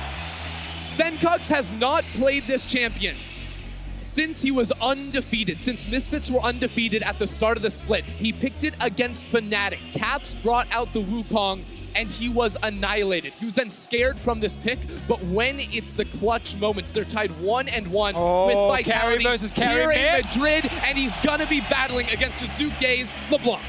No more roaming champions on both sides. We get carry versus carry in the mid lane. Sejuani Yasuo is such a fantastic combination. Sejuani can set up everything. You can benefit from the fact you are melee champion in the mid lane with the Yasuo, but on the other side, if there's a carry Jizuke wants to play when Ryze is gone, it's gonna be LeBlanc. I cannot wait to see how this matchup plays into one another, but when you look at all of the tools on the side of Misfits Gaming, Yasuo has been enabled by more and more champions. Oh yeah, everything. Patches, and everything is set up to set Senkux up. Exactly, and I really want to highlight, before the LeBlanc got locked in, we showed Yamato Cannon next to Jizuke, very aggressively debating what they should do. And it looked like he's simply asking, are you ready? Can you pick LeBlanc here and shut this down? Because if we don't, with all the setup he has, this Yasuo will carry. But with a LeBlanc and a Gragas, you absolutely play through this mid lane. We saw in game 2, Kikis aggressively diving towers alongside his star mid laner. Now they're on champions that are even better at activating that potential. But it's not going to be an easy one because Maxler and Senkux are just as prepared. And we're in a world where Kikis grabbed the Gragas jungle so Jizuke could last pick a mid lane carry. We have not seen this Vitality since they played against Schalke in the regular season, when Kikis had this Gragas and they lost. Well, let's find out a little bit more as Drakus is standing by with the Moose. Thank you, gentlemen. I am joined by the Moose coach of Misfits. Now, I gotta know, you've swapped from the defensive style in the mid lane. Now, both mid laners in this series are playing carries. Why the swap now? There's this assumption that we don't play around mid, which is untrue. We just pick against what we think is best against enemy teams. So we can play it through mid, and we're going to show it this game. All right, excited to see it. We'll find out. Back to you at the desk. Thank you very much. This assumption that they don't play through mid. I think when you see the supportive champion pool in the second half of the split, it is one that is defendable. And now eyes on Senkux. How well will he perform on this Yasuo? Yeah, let's see. He was great in the start of the split. I think as Moose tried to highlight was more the can't play through mid lane and saying, you know what? Let's hopefully prove them wrong if you're a Misfits fan. Is this the game that defines it? After the Moose has gone on record, after Senkux has pulled out Yasuo after how many weeks of not seeing it? Several. I think so, yeah. I mean, for me at least. And look at this. This is a very similar style of composition that they would run at the start of the split, outside of perhaps the Tristana. And Senkux was a beast in those 9 games, playing champions like Yasuo and Aurelia. He was actually a massive carry for a team and one of the big difference makers in why they went undefeated for so long. Now, unlike the 2 previous games, gentlemen, these junglers need a little bit of time, ideally, want to scale up. So are we going to see a slightly slower, earlier game than we've seen in the 2 previous? I actually don't necessarily think we do. Right now, Cabochard is actually in the bottom lane. We're going to have to get into that in a second because with Braum and the fully charged knockup from a Sion, they could actually just instantly get a kill. Oh my God, he doesn't know. What? The Q's being charged! Hunt up into the air. He needs to flash away. Will he do it? 100 hit points, summoner he'll use. Hunt survives! Mickey saves his AD carry because he headbutts Attila away from the fight, so he couldn't flash in for the last auto attack. It's an insane play. Bwippo is in the audience, losing his mind, taking notes for what he's going to do tomorrow against Schalke. Unbelievable. Mickey reading the situation, the playmaking support, making plays down bottom to save Hansama, but he is flashless, he is healless, and Attila and Jackroll have the tools. Yeah, and Capuchat has to instantly TP top, so it's Vitality saying, we value the bot lane so much here that we're okay with Capuchat falling behind to get Hansama down in this lane here. Attila with the early CS advantage, and of course, the massive summoner advantage. I love the fact, too, Trevor, you're asking about, oh, is this going to be a slower early game? No, it's going to be a faster one. They're going to camp the bush at level 1, but Capuchat did give up a lot to make that play. He lost his teleport and lost a few minions on that first wave, and Alfari's trying to trade up against him with that advantage. That's really frustrating and difficult when you're going into Alfari's Cho'Gath. He has played that champion in 6 of his 10 playoff games this summer, and he has definitely showed a mastery on that ability. Now, Trevor, you asked, would we get a slower early game based on the junglers? And yeah, sure, it might still be a bit slower than the last 2 games, but we still had a level 1 setup with a Scion in a brush down in the bottom lane. All right, gentlemen, I do have a question to ask as Maxwell's setting up for a potential dive here. Flash is available for Cabo. If we look at the middle lane after this replay... Okay, so let's pay attention to the entire setup. Capuchat charges full Q, Jackal jumps in. Look at Mickey here with the headbutt. He knows who's going to kill his AD carry. It's Attila, so when he knocks him away, there is no range damage to finish off Hansama after he flashes, and that's the key part, no range damage. And it's a lesson, too, to all the solo queue players out there, because Mickey didn't actually level nobility until that moment. Usually you take the Q at level 1 on the All-Star. No, he waited until that pivotal moment. If he doesn't do that, his AD carry goes down. Very well played. Definitely one of the reasons that Misfits have been showing up a little bit over the course of the playoffs. So we caught a quick glimpse there of Senkux being shoved in, I think expected in this matchup, the Yasuo versus LeBlanc. And literally every time I want to talk about his Yasuo, there's a play somewhere else. Kick is flash and body slams available. Remember, flashless Hansama. Mickey decides to go back. TP. That's because Misfits are turning this one around. There goes the flash. Headbutt backwards. Kickis is the target. Alfari gets the Feral Scream on the backside, and the Rapture does not find one. First blood to Hansama. The rest of Vitality are running for their lives, and I think Misfits are too weak to die. And once again, we have a bot lane Misfits can play around. Mickey's on a playmaker, and what a setup. They think they can just jump in, but he turns around, calls for the TP, and then you get that kill onto Kickis. And you have to remember, too, it's a teleport advantage for Alfari because Cabo used his at level 1. It goes horribly wrong. Now Vitality, after a brilliant start of the game, have lost a kill, have lost a lot of minions to that tower in the bottom lane, and Hansama is once again set up in perfect position to carry this game. Now the thing for Capuchat is he can walk back to lane after pushing it all the way into the turret, seeing as Alfari was gone. He now will get his TP before Alfari and can try and make a similar play later. This is the first setup. And there's actually a rule with a lot of teams where if you don't have TP advantage on top side, be careful with chasing down in lanes. Vitality, they forgot about that. And they get punished for it. It's still only 1 kill. So you're trading a full TP cooldown for 1 kill here. Yeah, apart from not having the teleport, everything else looks really good because there's no flash on Hansama. You have the Predator boots on Kickis, so you should be able to knock it down. All right, Mickey's trying to hold this wave as best as he can, and you know what? It's not slower at all. It is a fight everywhere once again. Flash forward from Attila. He picks up the kill. And Vitality, they even out the kill score. It's the Vitality bottom lane going in and going hard. Now with 2 members here, Hansama's trying to last hit under this tower, and he should be okay because no one else from Vitality is in the area. And now if you wonder, why on earth would Mickey be there? Why would he tank the entire minion wave? Well, he's holding it for his AD carry. It's one of the very tough things about a support life, is you gotta make sure that this AD carry can return and pick up the giant wave before it dies to the turret. So he tried to be a good support, but it's at the wrong time. He ends up getting punished for it. Senkux is fighting. Senkux, where's the Steel Tempest? Can he find the knockup? No! Flash away. But that is exactly what you want to see. That's a pivotal cooldown to lose, though. Actually, they're looking for Mickey X. No flash on this All-Star. Kickis and Jizuke trying to hunt him down. No ultimate available. He's Mickey's going low. Here comes Hansama into the final breath. Hansama Hansama second kill onto Kickers. Mickey's running for his life. He's burnt alive by the Ignite. He's still going. Down from Hansama. Hansama picks the right one. He's chasing the real Jizuke. Less than 100 hit. Oh! Dominant heal from Attila. And Jizuke escapes with his life. Kickers keeps getting baited, finding these summonless members on Misfits, but it's Mickey X to turn it around. Senkux had ticked over to level 6. The displacement effect from the All-Star set up for the kill. A lot of kills back and forth here. Luckily for Vitality, both their kills are on the carries. Luckily for Misfits, both their kills are on Hansama. So they're actually happy where it's going. But Kickers on Gragas, he's trying to play too aggressive. He's trying to look for plays too much. It's onto Mickey, but here's no bot lane. Yeah. They're in base. It looks really good at the start when it's just 2v1, but then it quickly becomes a 3v1. The knockup, of course, to lock down Kikis. And then Jizuke is able to trade back, but he loses both of his summoners in that fight. And honestly, would go down if it wasn't for Attila coming back in at the last possible second for the heal.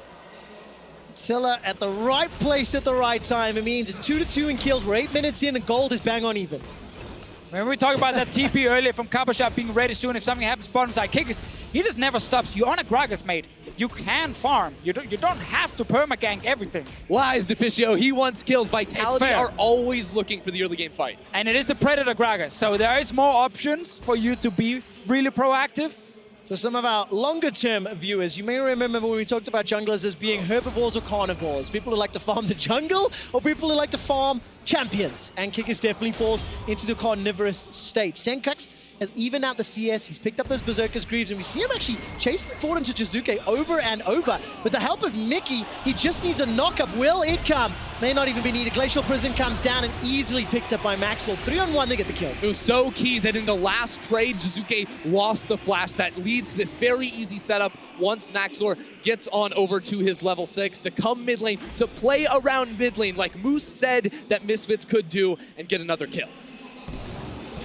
Going towards the top lane right now.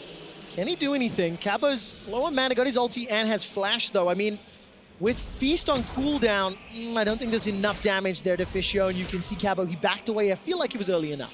It's very, very true, but obviously because Kikis has not been able to have any impact. He's actually not able to kind of help Jizuke in that mid lane when Mickey's roaming in there, when Maxlaw shows up, and now we get a lane swap from Misfits, sending Hansama to top side. Yeah, check this out, because Misfits, they actually got the push in bottom lane first, so they're up in Temple. They also have Tristana, who's very good at knocking down early turrets, but Cabo takes damage to clear the way. All right, let's take a look at this. Mickey and Maxlaw coming in.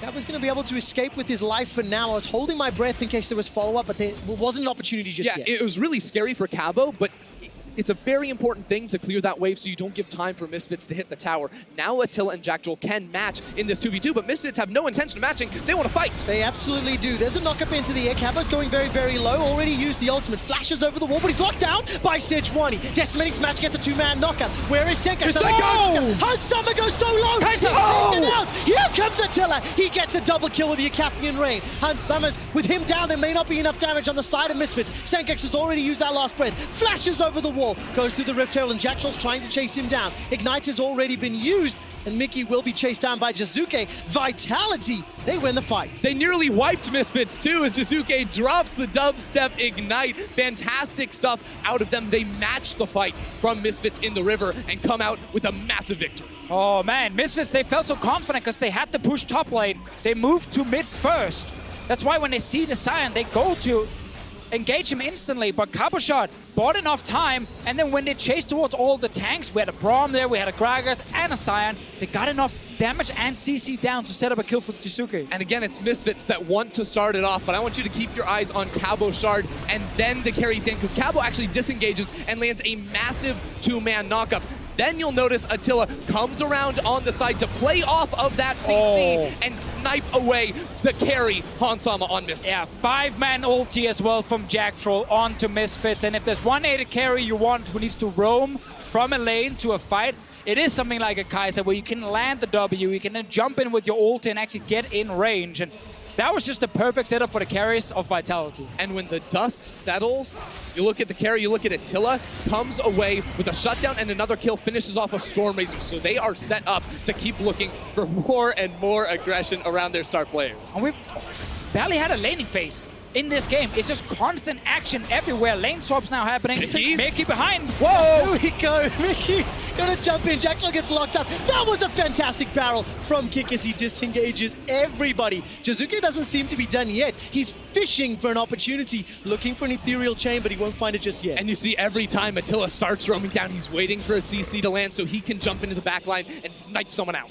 Well, just in this momentary respite from the fight, 12 minutes in, 9 kills on the clock, I just want to remind everybody that 6 out of these 10 players appeared in our all-pro teams. We've seen every single one of them have pivotal and important plays.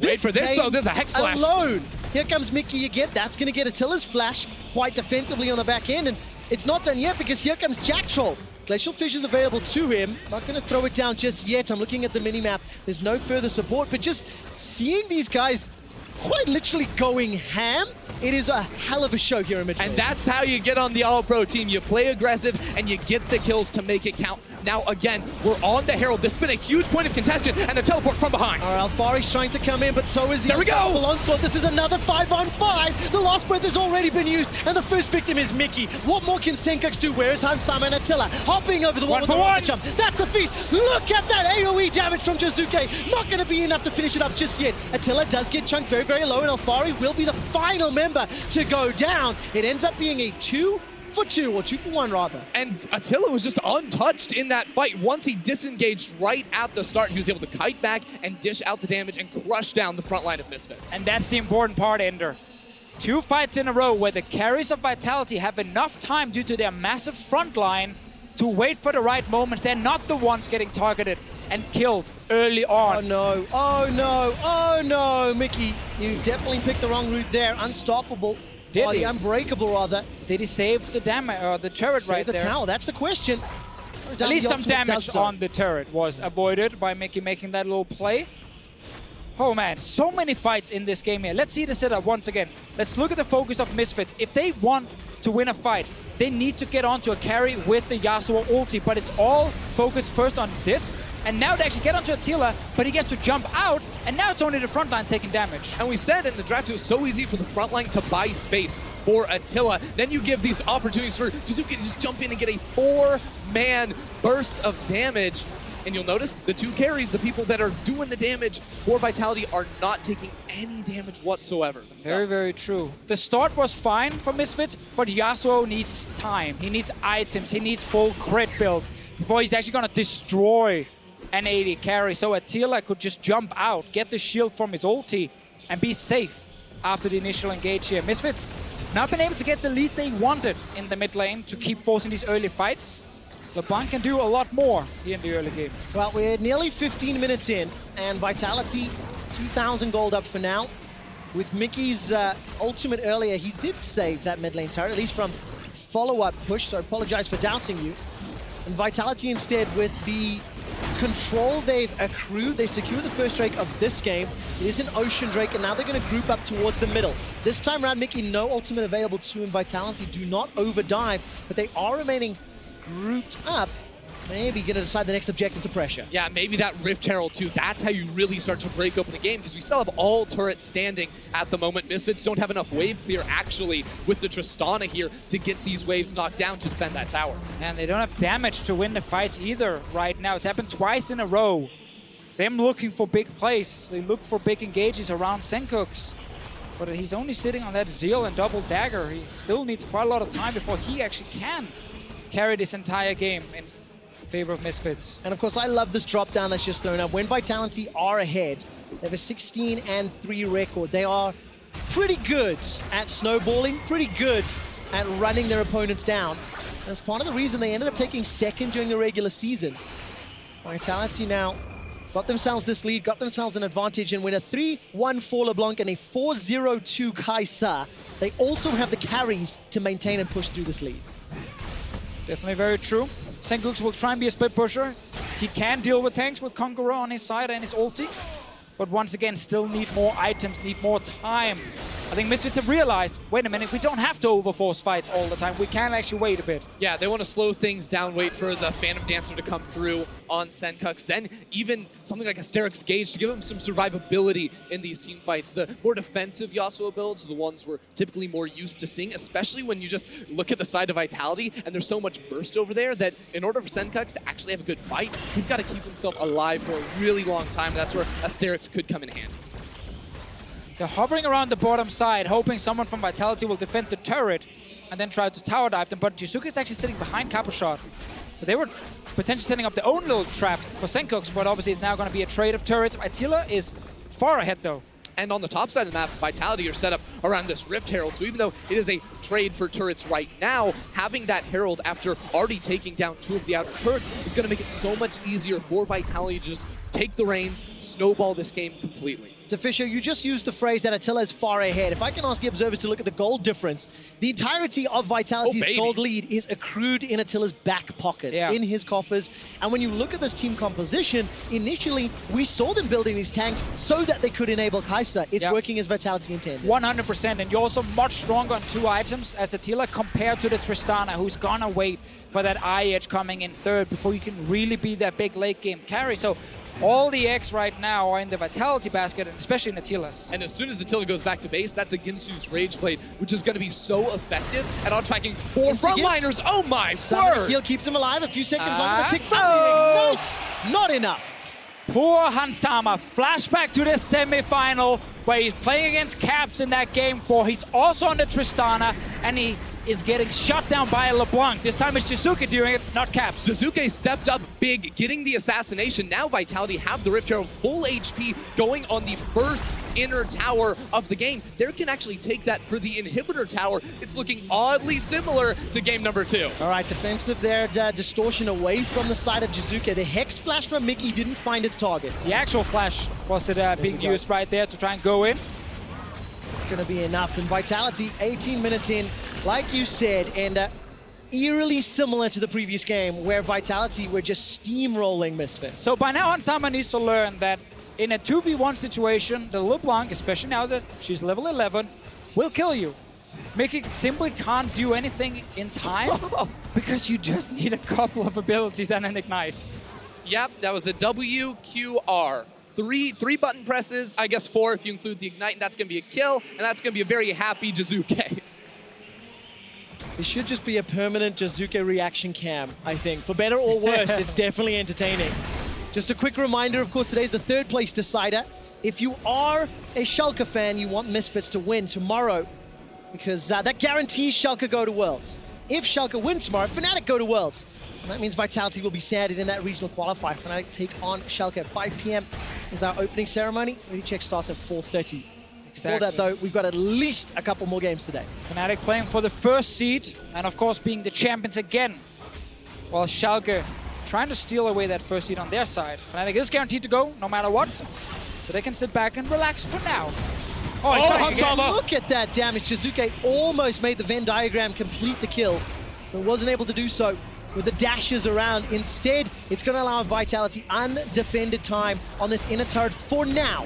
Mickey and Maxwell, they show up in the M&M combo, unable to really find any sort of advantages yet in this game. It's just so difficult because Vitality are not stopping. They're actually taking down another inner turret in the top lane with an Attila split push. And you look at Misfits, how do they actually clear away a minion wave? Hansama has to auto it a lot. That leaves him exposed to a Jizuke assassination. And that's why even though Misfits have tried to slow down now, that's too late, guys. You already opted into the all-in aggression in the early game when you didn't have any damage on your mid lane and when you didn't have any damage on your AD carry, and you lost all those fights. So now you just keep getting punished for what you did 10 minutes ago, and you're not really finding a way to get back in the game because you need too many items on your carries. Yeah, and now Vitality can go down for this Infernal Drake spawning in 10 seconds, then set themselves up to take down the Baron.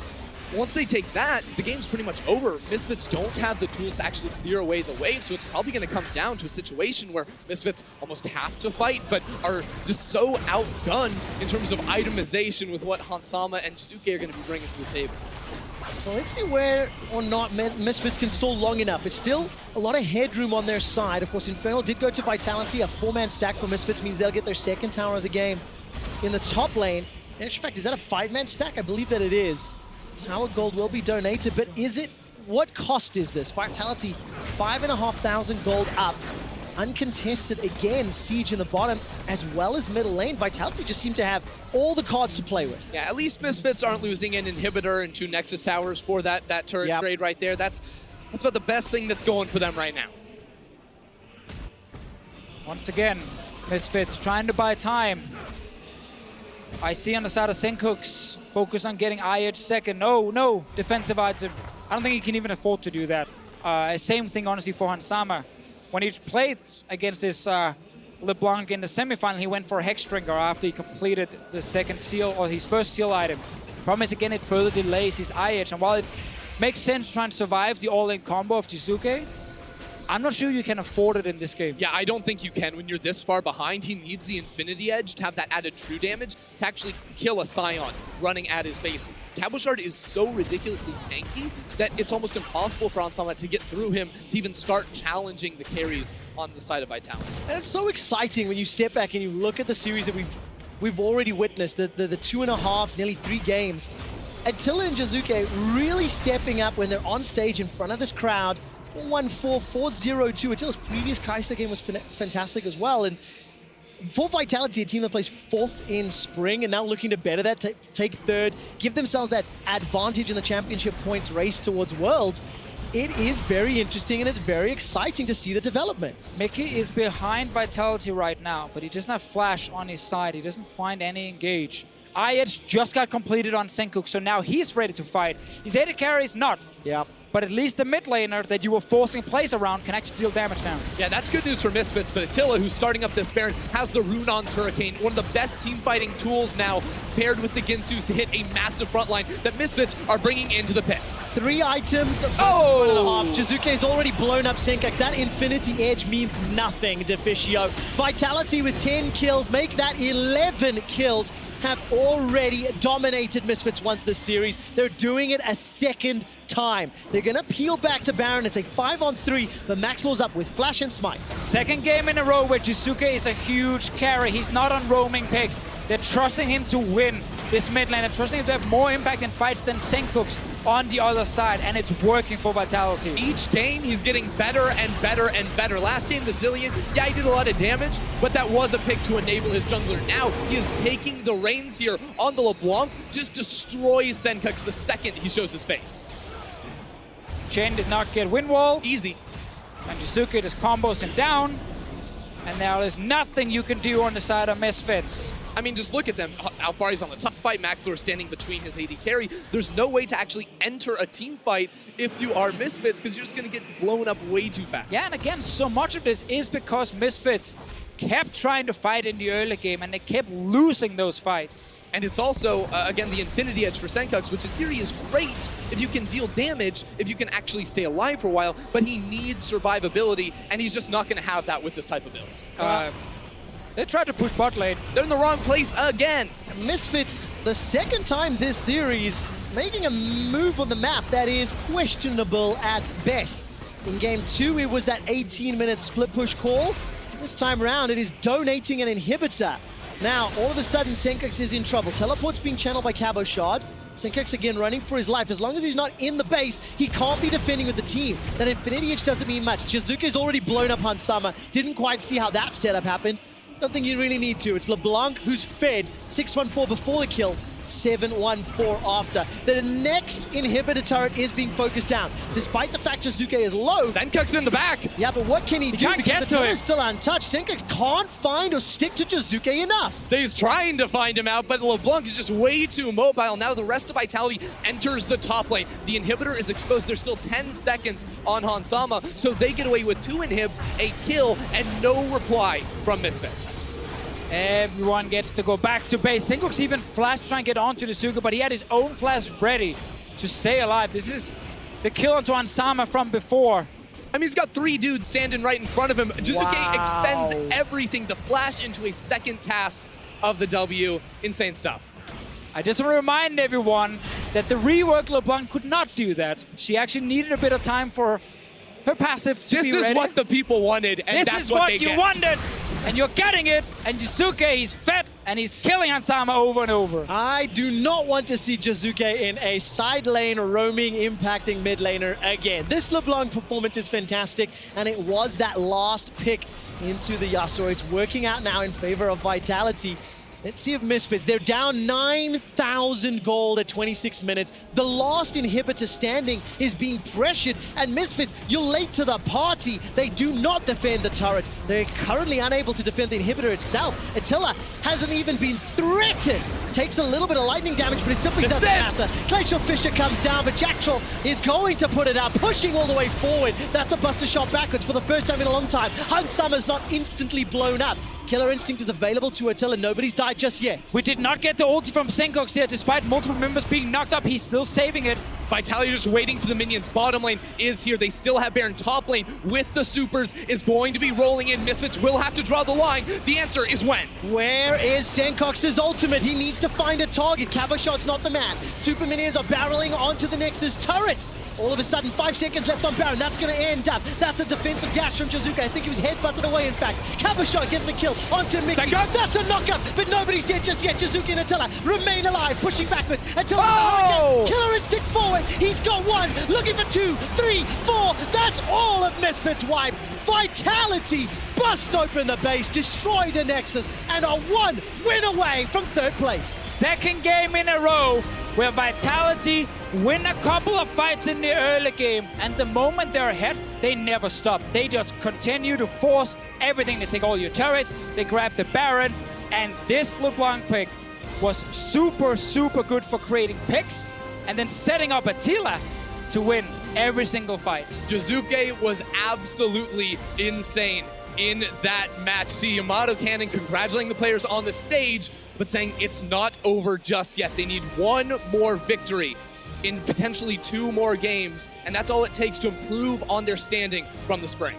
And see if they can actually get that 2nd seed for Worlds. That's the dream. All they need if they get 3rd place is for Fnatic to win the final.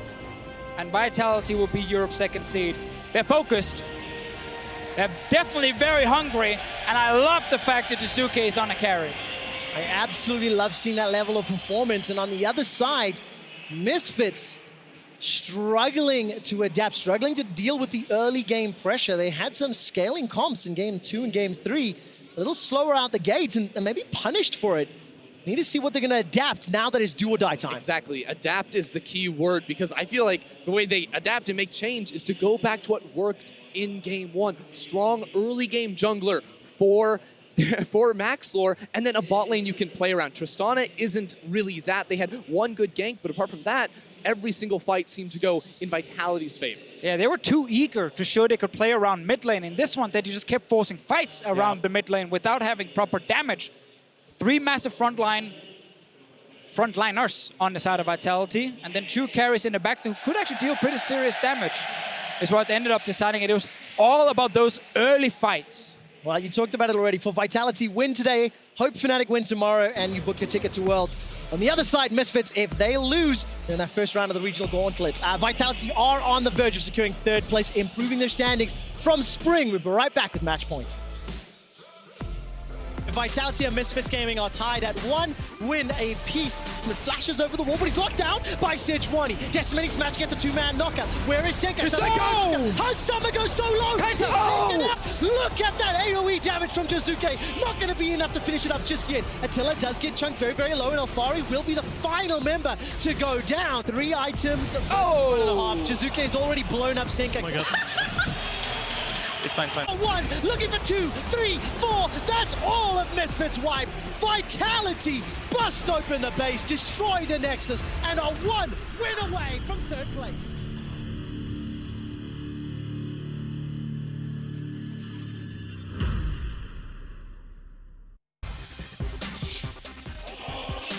Welcome back, everyone, to the Palacio Vista Alegre in the third place match between Vitality and Misfits. Vitality have bounced back after losing the first game and are now just one win away from taking the series. As we get into the possibly deciding game for this series, we wanted to take a look at the factors that have been the most influencing and the most important on each side. And again, if Vitality bring this home and Fnatic win tomorrow, the rookies are at Worlds. And one of those rookies is the guy that I want to start by talking about, Jizuke.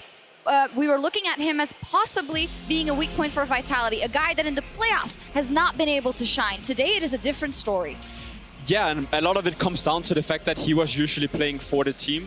But today we have seen, especially in the last game here on the LeBlanc, that when he plays for more of a selfish style and a carry style, he just completely pops off in the game. And I think I touched a bit on it in the pregame. When Vitality is successful, it's usually when Jizuke has more freedom in the early game and in the mid game, where he doesn't just get three-man ganked by the enemy team and just dies and falls behind. Here, he's the guy getting ahead and he's the guy carrying.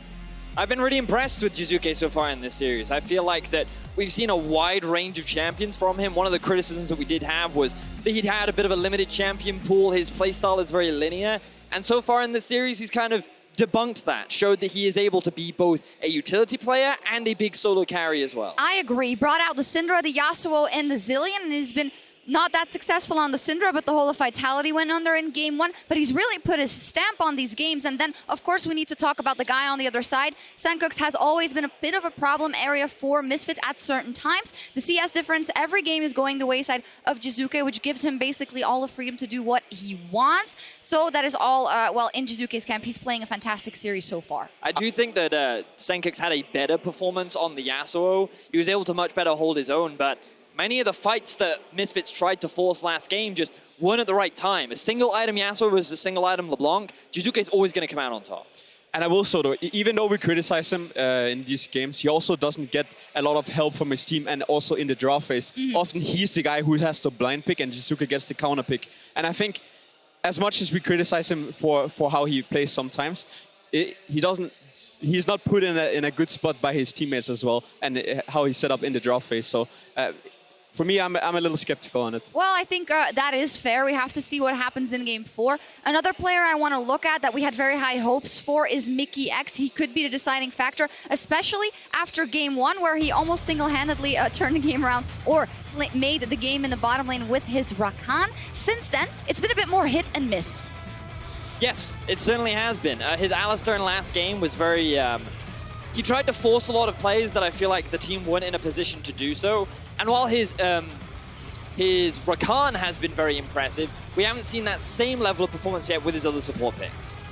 The biggest issue I have with it is the fact that he's playing very aggressive, and that's a lot of times good. But when you have a composition that relies more on scaling, they have the Tristana on their side. We often talk about the fact that you need to reach 3 items for this champion really to come online. Where on the other hand, we have Kai'Sa, who can be strong on 1 item and 2 items. And I think they were trying too much to match the early aggression of Vitality, when in reality they have more of the scaling picks on their side. So it's really coin flip at times. It is difficult, and I think it goes back to what you said about Sankux from Mickey X. It also goes back to the choices that the team makes to approach these games. Now, you guys at Analysts, what do you think of the fact that now again for the Tristana, kind of the reckless style, right? Again, for that, help me out here, the Ezreal in game 2. Thank you for that.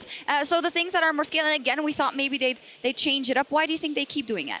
So I think that when Kalista and Draven are banned away, they're kind of forced onto these picks that are still fine in lane, can give you advantages, but they're not the best to play through. And Cole and I were talking a lot about how the bigger issue is the fact that Attila keeps getting his hands on Kai'Sa, a champion that at 2 items seems to be having a much bigger impact on a lot of these skirmishes and fights. And I feel you need to consider either picking it yourselves or just banning it entirely.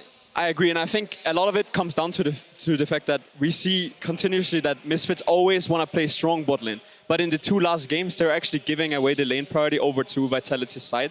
And then in this game, it was all about Sankux in the early game, because Yasuo actually can match the LeBlanc in the early game if you play around it with the Sejuani and Alistar. And that was what we saw. But it doesn't really work towards what we have seen working for them in the playoffs, which is strong bottom lane, play towards this we haven't seen a champion like Boros, for example. I think this is easily a champion you can try to pull off and get this lane priority and play around it. I think that's a great point. We see Yamato there. He also knows, well, my Jizuke is playing a lot of things, and they're going to have to throw maybe some bans his way, which allows us then to make sure that that bottom lane can never get the things that they excel on. So that is also kind of the play that goes on when you are 4 games deep in a best of 5. But point of the matter is, Vitality is on match point. We talked about they're a streaky team. They're an emotional team. Right now, it's a party. All they have to do is bring it across the finish line. Yes, and there are 2 clear ways that we believe they can do it. Number 1 is getting a counter pick for Jizuke. We think that so far, the fact that he's been able to get a good matchup into Senkux pretty much every single game has done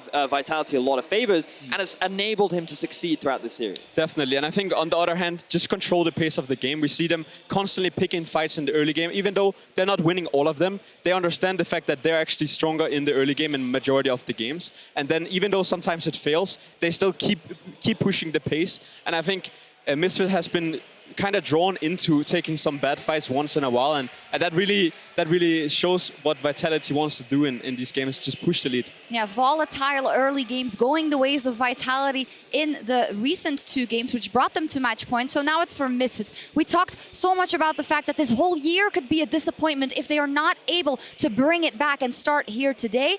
And, well, they are 1 game away. This is arguably one of the most important moments of their split. What do they have to do? Oh, wow, the biggest thing for me is they need to play through bot lane. They need a strong lane to actually play around, because so far they haven't actually been enabling any of their laners in the early game. And I think it's been given Vitality way too much freedom in terms of making early game plays. Game 1 was the best case where we saw that and they stomped Vitality. But since then, the Draven and the Kalista have always been taken off the board. No more Zyra Rakan. And the fact that Mickey and Hansam are not getting strong picks that you can just camp or enable, I think is a real detriment to this Misfits. And we know going into the next game that they will be on the blue side, and I think what people either see is them going towards something like the Varus or take away the Kai'Sa. I think the second is probably more likely, that they will maybe first pick the Kai'Sa, because it has been looking way too strong on the side of Vitality. Absolutely huge game on match point. Let's see if Vitality can secure 3rd place as we head down to our casters. Thank you very much, Sharks. Back at the caster desk with myself, Quickshot, Deficio, and Ender. And of course, the players are setting up on stage. Gentlemen, this is match point now. Vitality, they are 1 win away and hopefully 1 series away from Worlds. They need Fnatic to win tomorrow. This is the first time that a team has chosen blue side this series. The choice selection was up to Misfits. Deficio, I'm going to turn to you first. What do you think their plan is? What is on their mind when pivoting and going blue?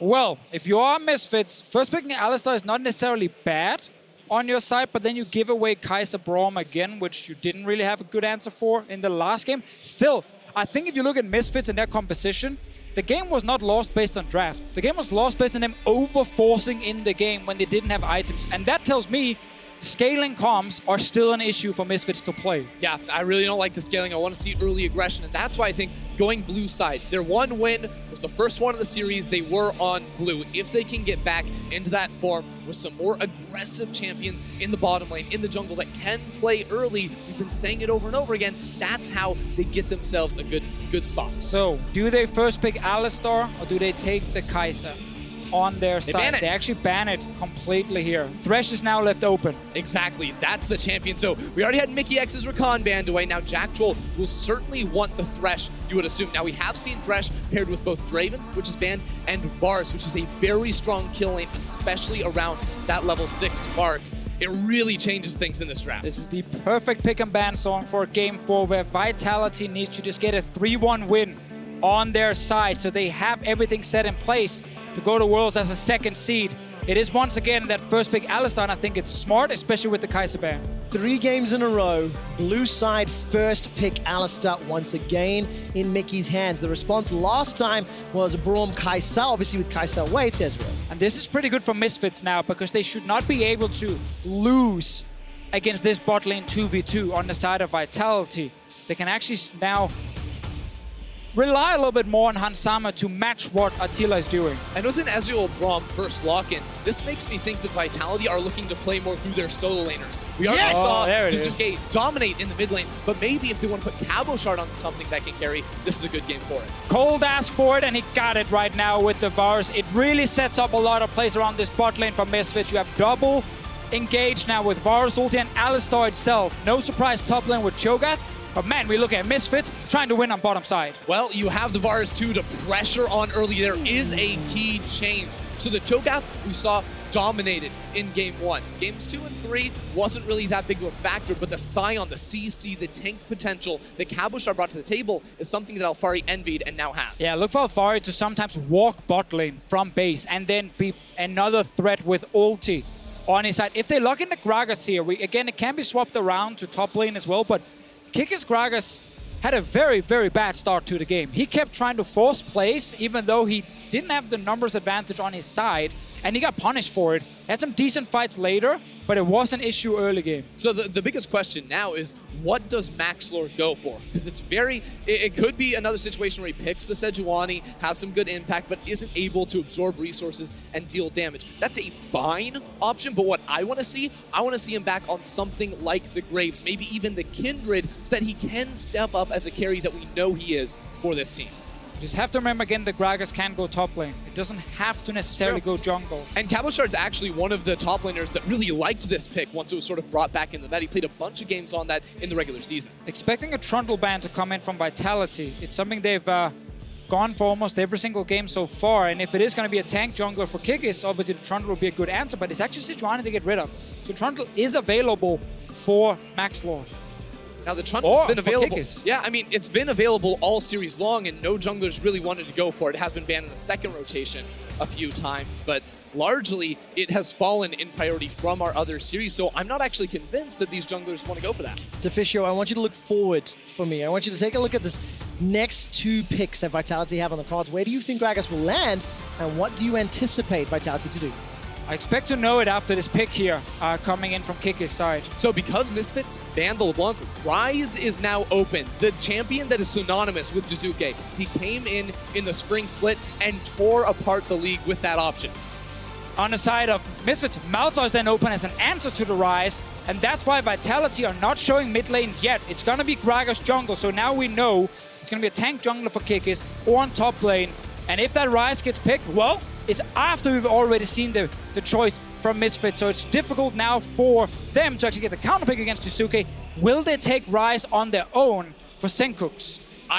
It's a tough ask for Senkux to step up with the Ryze, but I do love the Kindred here. I asked for Maxlord to play it, and actually with the Lulu, this is what worked against Fnatic. Now they have 2 marksmen that can try to cut down the triple tank front line that Vitality are bringing to these fights. And of course, on the side of Senkux, only 1 game this split played on Ryze. Jizuke has the option to run it into the Lulu. Yeah, of course he will do it. But that's, again, the smart thing about picking the Ornn. They're saying, you know what, Senkux, you're not going to pick this. You're not going to take this blind against us. We will save this last pick so we can get the champion. But this is game 1 Misfits with the Lulu. Endo, you asked for it after the last game. You said, you know what, just back on Lulu. Want to see this pick here where the focus is on Maxlord on the carry and Hansama on the other one. So now Misfits are back towards a game 1 style. Yeah, expect Maxlord to be playing very aggressive in the river, maybe get some counter jungling down as well for the first few levels. Then once level 6 comes around, that's where bottom lane really opens up with Hansama's ultimate to set up for ganks. Now it is important to highlight, when Jizuke is playing Ryze, he's a fantastic split pusher.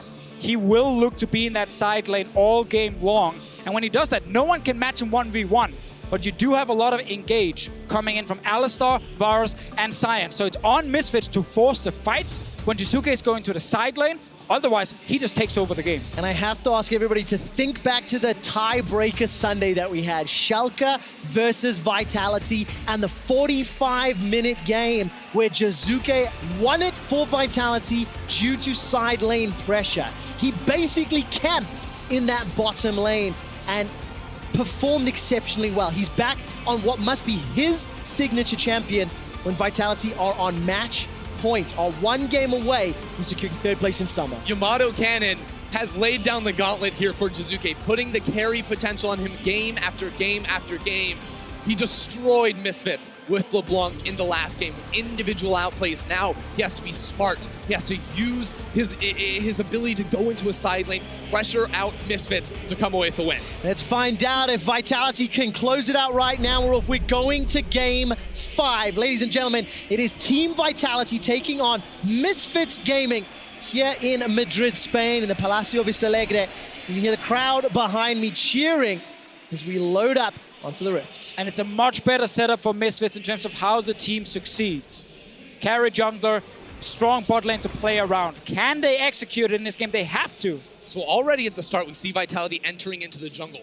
Gragas can start with the body slam. Jack Troll on this Brum is very strong early on as well. I'm surprised we didn't see them place down a ward because I think tracking Maxlor in this early game is going to be very important to try and shut down him from scaling up and stacking up. And I actually think on the side of Misfits, it's also going to be important to track Kikis because he showed last game with the Predator Gragas, he will gank you early. Like he tried multiple times, and if you're feeling too confident that he won't, he might surprise you, and you can't afford to fall behind, especially in the bottom lane if you're Misfits. That's actually why we saw Maxlor actually walk to the top side of that, put down a Ghost Poro in the Pixel Brush up there. That'll give him insight if Kikis decides to go up into the top side of the river and look for an early Scuttle Crab, which he can then use to craft his own path for the best possible outcome. So both junglers starting on bottom side, both getting leashes from their dual lanes. Both teams are fully aware. It's important for Maxlor on the carry that he has a successful early game. It's important for Kikis on the Gragas that he doesn't fall behind in this game here. It's, again, a pick that's not been super successful for Kikis specifically. But I think he got a little bit of redemption in the last game towards the team fights. Let's see Maxlor here. Expected for him to look early for topside plays.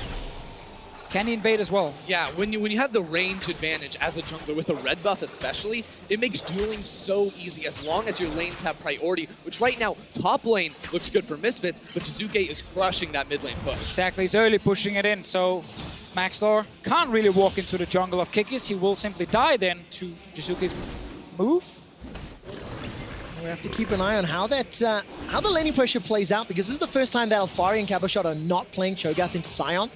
And for Alfari, as you've already mentioned, Deficio, has the ability to walk his way down bot lane, use that ultimate to maybe play around the Alistair Varus, who are already trying to work on this bottom Scuttle Crab. I believe that denies a mark to Maxlor as well. Yeah, but it will also deny a camp to Kikis. You assume with Maxlor playing around the top side at the moment, clearing away those camps, the Misfits are just going to be really happy to get that little bit of experience advantage and protection with the river, because when you pick a Varus, you expect to push in this bottom lane. They will have priority, and that leaves them vulnerable to a gank from Kikis. Yeah, and with this Vitality draft, a lot more scaling is on their side compared to the last couple of games, and I'm definitely not expecting them, based on comps, to play as aggressive as we've seen so far during the series. They ideally want to wait for a couple of items. But Deficio, I have to ask, maybe not based on comps, but I can see name tags. I can see Kikis, Jizuke, Attila. Do you think they're going to be patient? It's hard for me to answer because it's Vitality. I want to see if they do go aggressive, if that becomes their downfall. Yeah, and actually from the way Kikis has passed, I do expect it to be very patient. He went for a full clear on the Gragas, not even looking for an early Scuttle Crab, so he is going to be a little bit down in EXP compared to Maxlor. That should make it a little bit less likely that he tries to make a play, unless one's just waiting right there for him to knock out of the park. Well, he has the Predator now with the boots. Went back for, but yeah, we got to say, this has been the slowest Vitality early game we've seen in all the playoffs. They haven't actually ganked anyone yet, and we're 4 minutes into the game.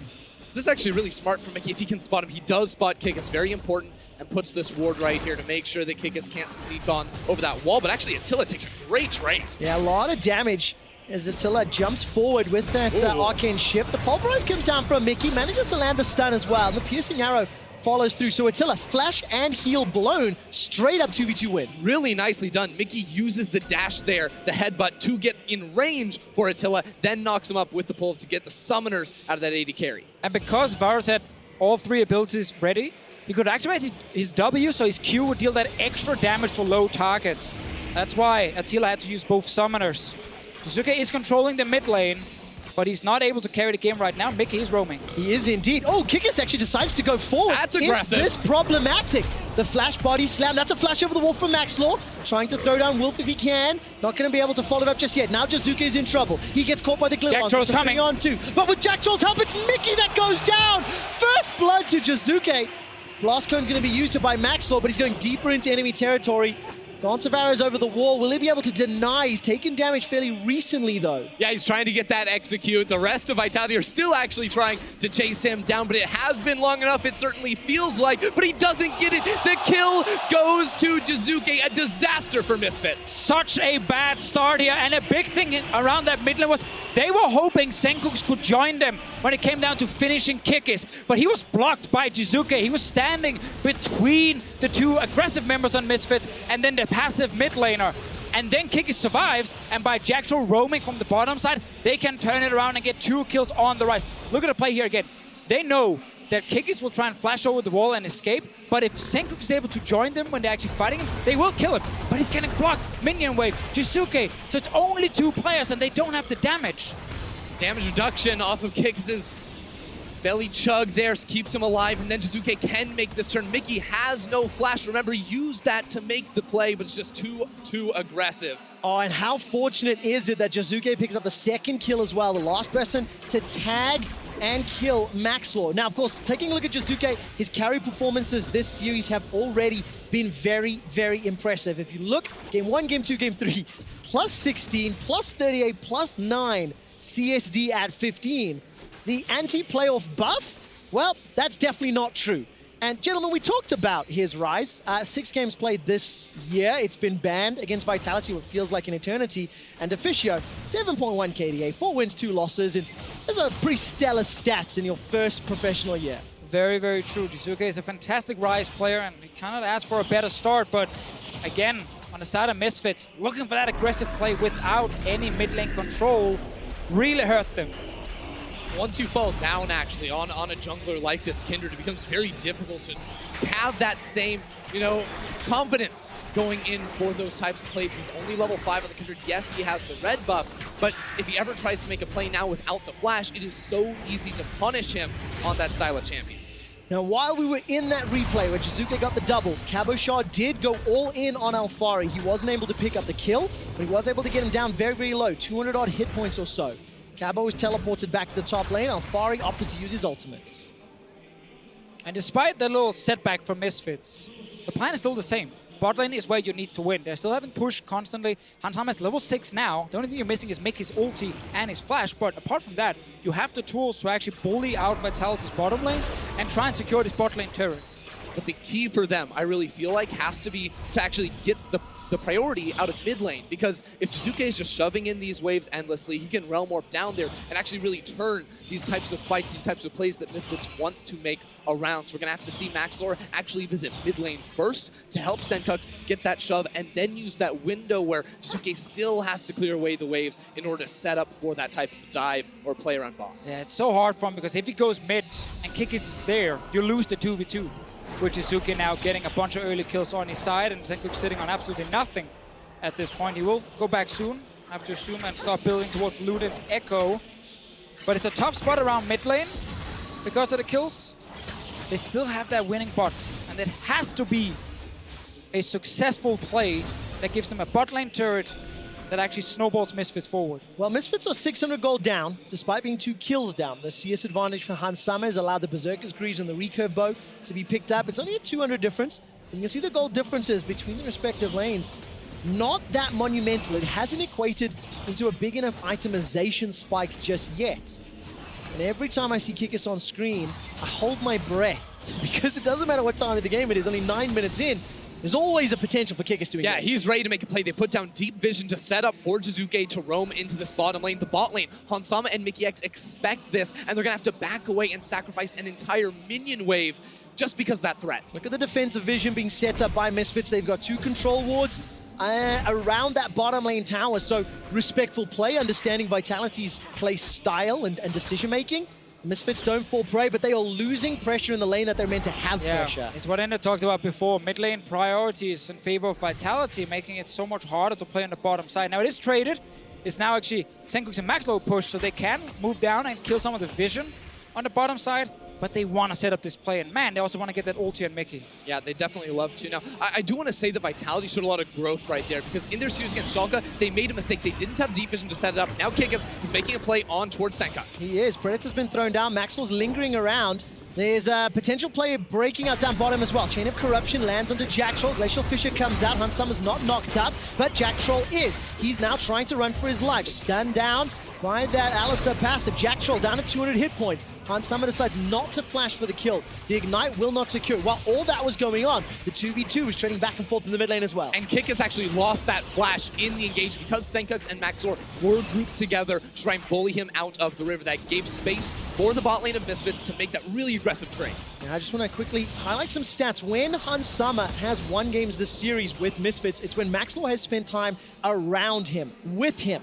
Stats team did just ping me and talk a little bit about the jungle proximity in their win. 21% from Maxwell. Maxwell this game spending a little bit more time around that mid lane, and this time around, Hunt Summer's coming to meet him. He wants that mark, man, but all of Vitality is grouped up, guarding that camp to keep it safe. But yes, Hunt Summer has been so good, but Misfits need kills on him. He's on a champion that can do much better in the early to mid game than Tristana, but he doesn't have that same setup to get him to the powerful itemization he needs to really do well in fights. Trying to show the replay, there was some potential fighting around the mid lane. Actually turned into a fight when Kikis jumped in and instantly had to flash out. So his flash is gone.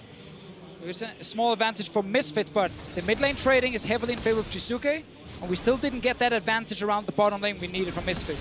So a little bit worrying for the Misfits side, but I have to ask a question. Kikis, that's twice now we've seen him body slam forward and then instantly run away. Now, the last time it worked out, right? There was enough members of Vitality around for Jizuke to pick up that double kill. Need to see if that comes back to haunt him if he oversteps later in the series. Yeah, we know the Kikis is a very aggressive player, sometimes a little bit too much, and that's why I actually wanted to bring it back to the fact that they were getting the deep vision to set up for some nice plays, which is something that really cost them in their series against Schalke. Again, you just saw Jack Troll do very similar things to scout out the red buff from Maxlor, so we'll have to see whether or not Kikis wants to make a play there. So much damage. Now, Wild Growth and Cleanse still in Senkux's, back pocket, so it would need a lot more for Jizuke to take him up, but just look at how much control this is giving Vitality. Yeah, he's just forcing him back so he gets to push first, and he can move first to join a potential fight. It is so hard for Misfits to do anything. Going to be unable to defend themselves. Vitality are now actually surrounding Mickey and Hunt Summer. Teleport coming in from Alfaro. Jack Troll's the first target. Gets a two-man knockup with the Fissure. Senkuk is stuck on the onside of the jungle, and Misfits with their first kill. Maxwell, he's flashing over the wall. No Unstoppable flash. onslaught's going to turn his attention to Kikis. No flash, remember, because he used it in the mid lane engage. That's a double kill for Senkuk. Double kill for Senkux, and it sets Misfits up. Try and steal away this blue buff, take the Drake themselves, and maybe even that bottom lane turret. That's the best case scenario for Misfits. Yeah, that TP advantage from Alfaro was huge because Vitality walked into that jungle again, trying to stop a red buff. Misfits knew we can actually react. They will get bot lane turret down as well if they fully commit to it. Another wave, it's on its way. And it seems like a bit of a miscommunication there too from Vitality, because at the start of the play, Cowboy Shard was actually running down to try and group up with them. But then at the same time, Jack Troll got knocked back into the rest of the team. He'd already left back towards top, and Alfari was able to punish with the TP. And earlier in this game here, we mentioned how based on the draft, Vitality, they don't need to do a whole lot in this early game other than just make sure Jizuke can push his lane. But based on the team and the players, they will try. And they walk into this red buff knowing they have control of mid, but they're not respecting the TP on the side of Alfaro. And the moment it comes down, everyone scatters and try and run away, and that suddenly means two members are caught. Just getting those kills on Senkux too, and he was struggling in this mid lane matchup. You saw Jizuke punishing him time after time. Jizuke got donated that double kill very early on into the match, so this will hopefully neutralize those future rotations that Jizuke wants to make. And now Misfits, after getting bot lane turret, did not lose anything in return because you had two members dead on Vitality, so they could go topside. Riftell is still alive. They can now play around this side with the strong bot lane they have. They have tower dive potential with Mickey on the Alistar and his ulti. One big play in their favor, they get turret and a rift held, and suddenly this game is just so heavily in their favor. Well, Misfits are already 1,000 gold up thanks to that previous play. They were in fact 1,000 gold down. But the response can be a mid lane turret soon. Jizuke is dealing a lot of damage to it. Can Misfits buy enough time though? Can they get rift held? The answer is no, because gentlemen, Vitality want to fight. Vitality want to fight. Teleport comes in from Cabo Shard. The Orn Horn is called. Hunt Summer forced to flash, no knockup. Blue buff gets triggered to chase down Maxlor. All of a sudden, there's a body slam onto Alfari. He flashes over the wall. Root comes down into Mickey. He's going to use that ultimate defensively, not to tower dive, not to push the lead. Instead, just to save his life. Misfits get away with murder right there. They have to use some summoner spells, but getting the Herald is so important. 2 flashes, if they can get a tower in exchange, is 100% worth it for them. Let's see what happens right after this and where they can actually place down the Herald, because right now they have to return from base after everyone having to effectively flash out and run back. Cabochard had a good ulti on Hansama, but this is actually a play from before. This the no TP on top side from Cabo means Vitality, when they're actually playing aggressive, well, they're going to be outnumbered. So you get the play. And you actually saw Cabochard walking back up into the top lane. Oh, let's check this one out, because Alfari, he comes in for the ulti. He misses a little bit, but it's still enough to lock down this kill onto Kikis. And that led into a great situation where Misfits used the numbers advantage to take a tower, rotate top, get a Herald. Now, where are they going to use that Herald? That's the big question. Well, look for Alfari to push the bot lane and then either go mid or top and place down that Herald. He can go straight mid if he wants now, or he can simply recall, ult up towards the top lane, set up a play there, and then Herald after. There's a lot of ways for Misfits to continue snowballing this, and they have to, because they're only 100 gold ahead. And mid lane's going to be the call. You see Attila top lane, Cabochard bottom lane. There's 5 members of Misfits grouped up mid. They have the Herald to try and knock this down, and maybe even try to go for a team fight, which they're feeling very strong at the moment. And you can feel the rumble here in Spain as the wave is doing the rounds. Now the boot from the Rift Herald, not enough to kill a tower just yet. There wasn't enough of a minion wave to work with either. Misfits, they still maintain some semblance of control, but where is this Realm Warp? It is chasing onto Maxlaw. Whoa! Decimating smash, disengage for that one. I really wanted a fight to break out, but kudos to Alfari. That was so sick. The man doesn't have flash, but he doesn't care. He sticks right there, and now, because Vitality are down by Dragon, Misfits are going in. All of a sudden, this is Jizuke in trouble. Chain of Corruption starting to... He's alive! Damage applied. Call of the Forge God knocks up the carry for Misfits. Alfari comes in, looking for a decimating smash. It gets interrupted. The Lamb Threspit is buying a lot of time, but all of a sudden Alfari will go down, will get taken out, and Misfits, they are unable to turn it around. Attila, Arcane shifts forward, looking for a kill into Mickey, but he can't get enough damage. Misfits saw a huge opening right there, but they didn't realize that after the initial engage, they couldn't actually follow into a choke point. They were standing with Jack Troll in front, with the Bromir just defending Jizuke, and while Alfari got to the backline, no one could follow. No, you need Alfari standing in front of your carries. The front line has to be there for Misfits. They also went for the aggressive call. It would have been an easy tower secure had they not gone for the engage, had they just walked up and hit that tower, but instead, they made the turn after this insane setup from Yeah, Alfari. that's the first play where it's the greatest disengaged Cyan Q ever seen. Insane. It then turns into a fight when Mickey thinks they can one-shot Jizuke, but Jackson will jump in, block the remaining damage, and the ulti from Cabochard as well is perfect to stop the carries. And now you can't follow. I mean, it looks great from Alfari in the backline too, until you realize there's no one else there for him. He's gonna get CC'd and not really be able to get the greatest of channels off on that knockup, and the whole fight just fizzled out there from what looks like a really great start. And that's unfortunate for Misfits. They couple plays in a row now that they're, you know, swing and a miss, trying to build something up. It's 18 minutes in. Vitality have clawed back that small goal deficit that they had, and we're getting into a very close, very entertaining mid-game. All of our previous games at this point had basically been decided. The previous games this series, by 18 minutes in game, the team that had the several thousand gold lead went on to win it out. So let's see what these teams are like with an even footing in the mid-game. Yeah, this only benefits Vitality right now with their draft, and especially with Jizuke on 3 kills, fully stacked tier. He's in that side lane already, and he's going to be a monster. No one can stop him 1v1, so Misfits have to force team fights with 5 members. And their 5 members, their team fights look really strong with double marksman, Lulu, and an insane frontline of All-Star Signs. They have the tools to engage, they have the damage to back it up, but there's also a lot of disengage from Vitality to try and thwart those attempts. Yeah, I really like that gold graph showing you it's 1,000 gold either way, and it has swung back and forth. Each team has made a play or punished a proactive play.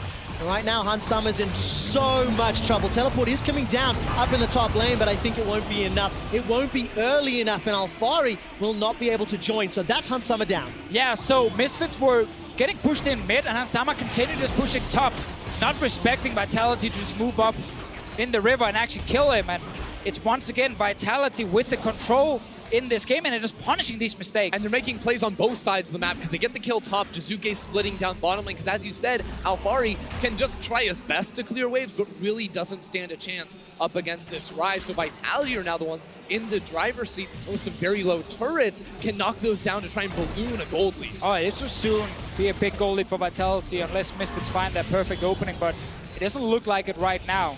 The engage has to come from Mickey or a Cyan ulti flying in from the side. And it's not worked yet. Misfits have not found that opportunity. Vitality, one dead Nexus away from third seed, one dead Nexus away from improving on their spring split performance and really, showing up in the second half of summer. Of course, remember, Kikis has joined the team. Had a stat from the stats team coming into this game that this year, Vitality have played 21 games in playoffs.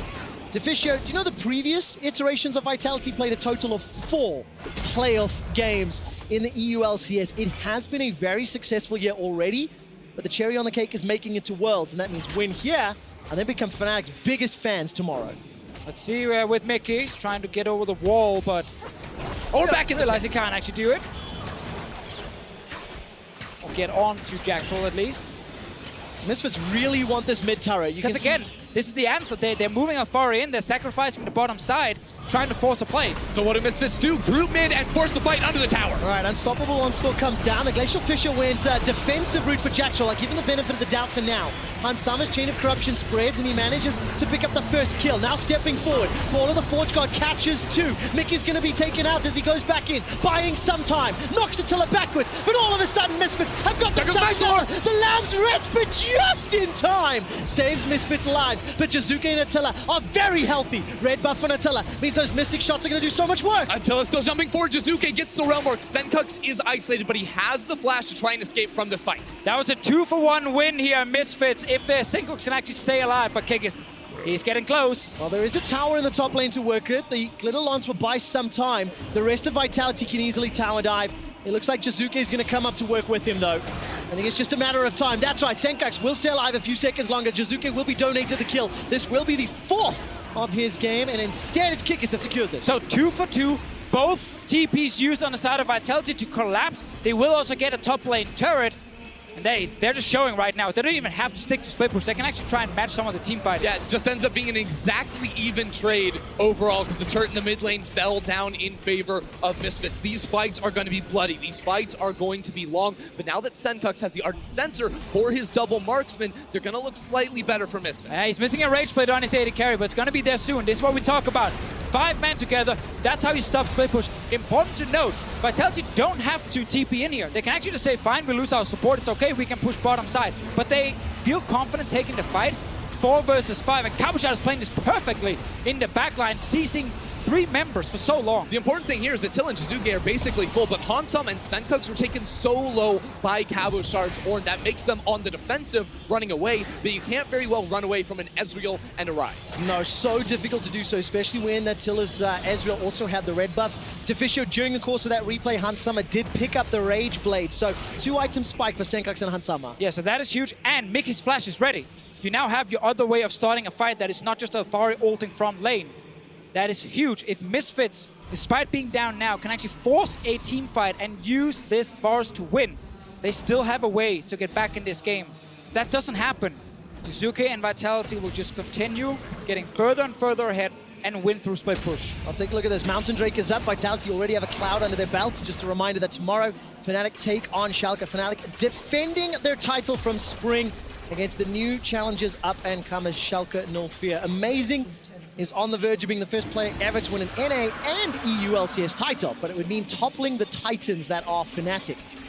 And of course, that's what Vitality does not want, and because Vitality want to go to Worlds, and they want Fnatic to win, and let's see if Vitality can fend off this pressure. Yeah, they're thinking about going in for this fight, but the rest of Misfits don't want to give up any ground. Right now, they have control around this Baron area, but are being slowly pushed back here for Vitality because Kikis still has the Body Slam Flash, still has the Cask to find an engagement. Yeah, looking at the vision, there's not a great amount of wards really on either side around the Baron pit. It's 25 minutes into the game. 2.5, 3 items picked up. By the way, Jizuke just bought his Void Staff within the last 60 seconds. Chain of Corruption misses. It's not the first time and it's not the last time you'll see a Varus ultimate go wide. Obviously, it isn't Hansama's job to actually be the main engage right here.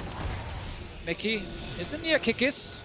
Oh, holding that pressure. Jizuke's in the top lane. If he shows, all of a sudden Misfits pull the trigger. Can Vitality respond quickly enough? Mickey goes very, very low. He's holding onto his own ultimate.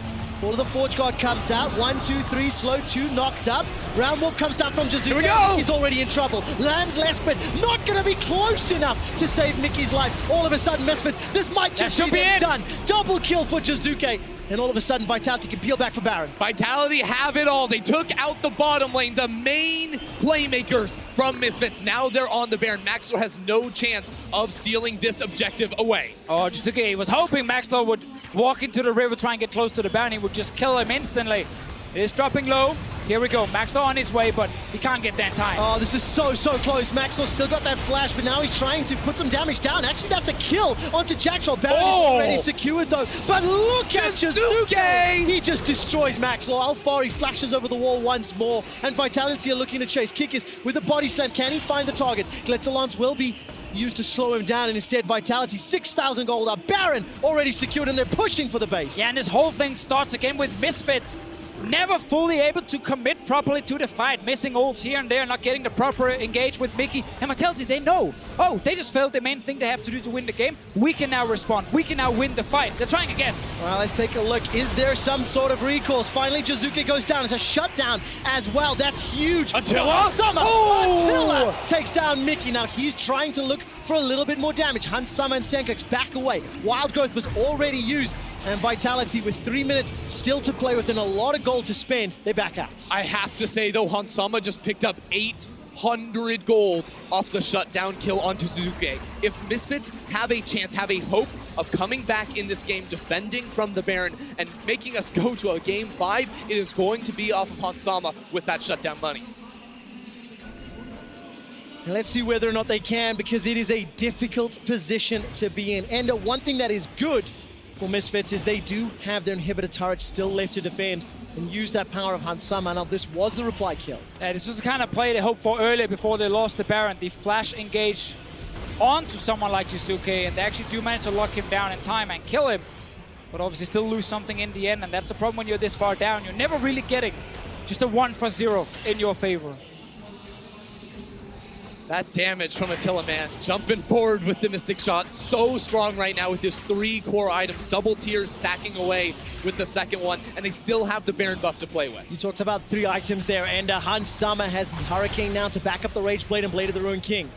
One last stand, one last set of defense for Misfits is all that remains before they are dropped to the first round of the regional qualifier if they lose this series. You have to remember, when Hansama wants to stand still and auto-attack, that on ulti from Kabushot has been on point in this game. He had to constantly stop this backline from dealing damage. Now, Mickey used his flash to get the kill on Jazuke. That's why he's playing in the Fog of War. He has Hex Flash, so if he can find an engagement, that would be the tool he can use. But he stepped right into vision, so Vitality are going to play a little more cautiously. Yeah, and he will get spotted by the control ward on the right side as well. If he tries to move up near the wall, actually tried to find a ward himself with his own control ward, he'll get killed. So Jazuke now back in the top lane. This is what we want to see from Vitality. They have Baron buffs. They're going to use that to push in the top wave, look for another tower. Misfits, though, ideally want to force fights. And honestly, at this point, Hansama just has to ult. Like, that is now, because you have no flash on Mickey, the way to start the fight here. Defensive flash from Hans Summer means the explosive cast doesn't send him into Vitality's waiting hands, but Jazuke is going to be able to secure a tower. Chain of Corruption starts to sprint. Cabo Shot, not necessarily the best target. Here comes Jacktroll.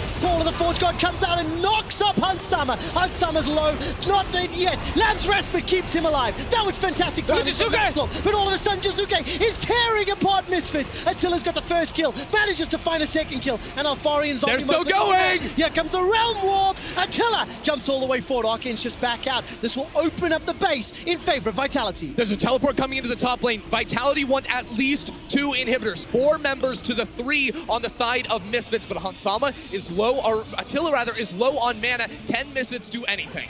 Oh, let's see. Maxwell is dancing around. He has no ulti. All right, first inhibitor's just about to fall down. One belly boop away. Maxwell's trying to do what he can. The piercing arrow from Hans Summer drops Jazuke low. It will only be 1 inhibitor for now, but it is all Vitality need to break open the base. Yeah, and we're seeing these fights here. It's a single damage dealer.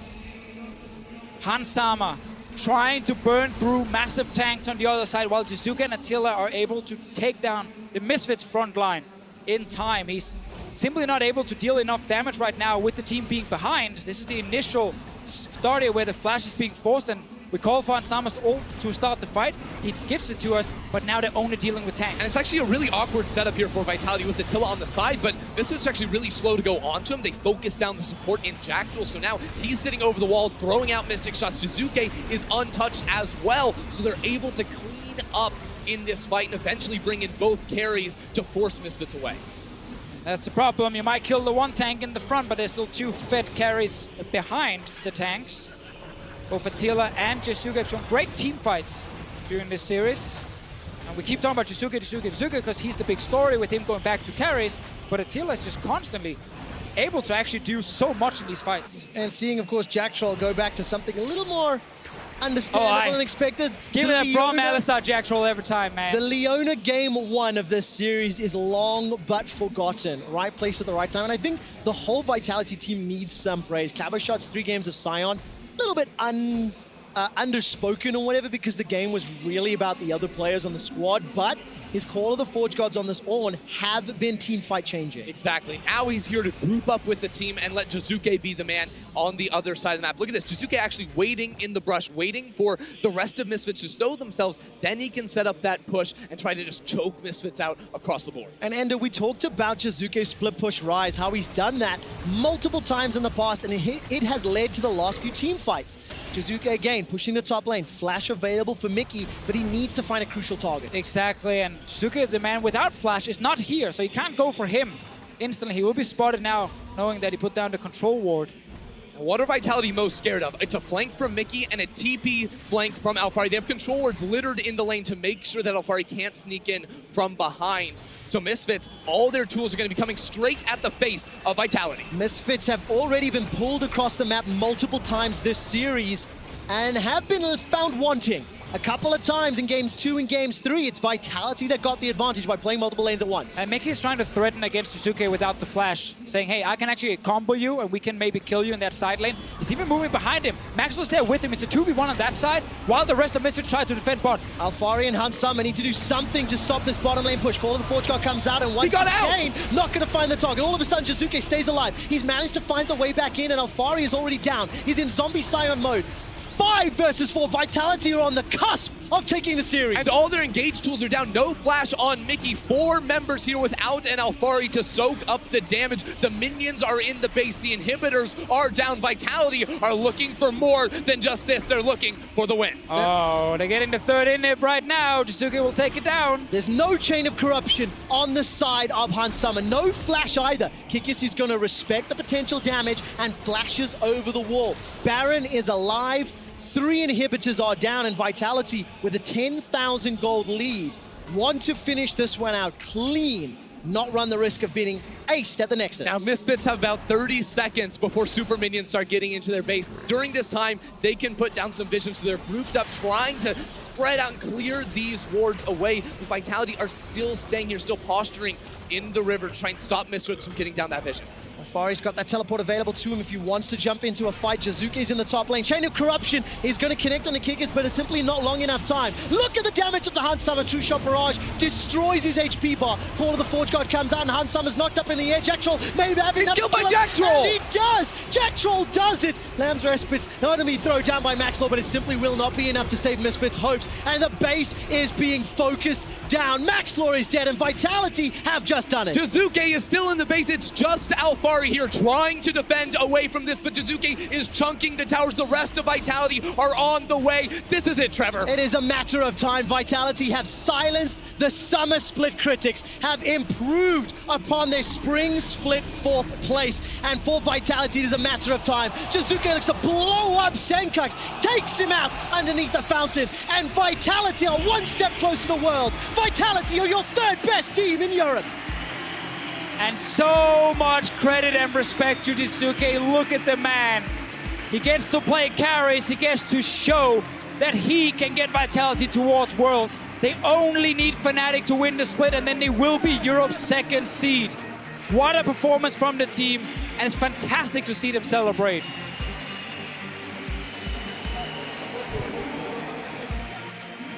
Vitality, 4th in spring, 3rd in summer, are so much closer to Worlds. what a development and an improvement for a team that was new to the LCS, was promoted. The majority of these players came in under the Giants moniker. Were picked up by the Vitality organization. 2 top 4 places in the 2018 season is to be proud of. 100%. And man, I love the fact that in game 3, Yamada Cannon says to Jizuke, you're getting LeBlanc, you're gonna carry this game. He carries the game. Game 4, they leave his Rise open. We said, oh, this is scary. He gets the Rise, and he carries again. Jizuke's LeBlanc was so good that Misfits took away their Rise band that they'd done all series long, replaced it for LeBlanc, and then Jizuke said, well, I'm gonna play this champion, I'm gonna tear you apart. And that's exactly what happened. We've said it multiple times, I'll just say it one more time. If Fnatic win tomorrow, Fnatic and Vitality will be your first and second seeds representing Europe at the World Championships. For Misfits, that loss means they are in round 1 of the regional qualifier and will face off against Splice next Friday when we start that back in the Berlin studio. Exactly. Long road for Misfits if they want to make Worlds after losing this game here. They tried to play around Hansama. It wasn't successful today. Vitality were just the better early game team fighting team on the day. You know, game 1, it looked really shaky from them, but they came back with a plan in games 2, 3, and 4. Yamato Can, I think the drafts were fantastic at shutting down every single strategy that Misfits tried to throw at them. Seeing the emotion across the entirety of this team, across the support staff, the owners, the managers, it puts a lump in my throat. You can feel the passion these guys have, and they are tantalizingly close to showing what they have on an international stage in South Korea. And that's what I love. It's a huge investment from the Vitality organization, and it's also an investment into European talent, saying that these young guys who just qualified with Giants at the start of 2018, they're actually good enough to make us a top team in Europe, good enough to potentially get us to Worlds. And I love the fact it's succeeding, it's working. They wanted to be in the final. They were very disappointed when they lost to Schalke, but I think this one is such a big one for them. And how heartbreaking now, you look at that semi-final performance and you look at this 3rd place performance and you go, if you took name tags off, would you say it's the same team? It's a question we're gonna have to discuss and explore, because right now, see the celebration, huge cheers from the Vitality squad, family members of course as well.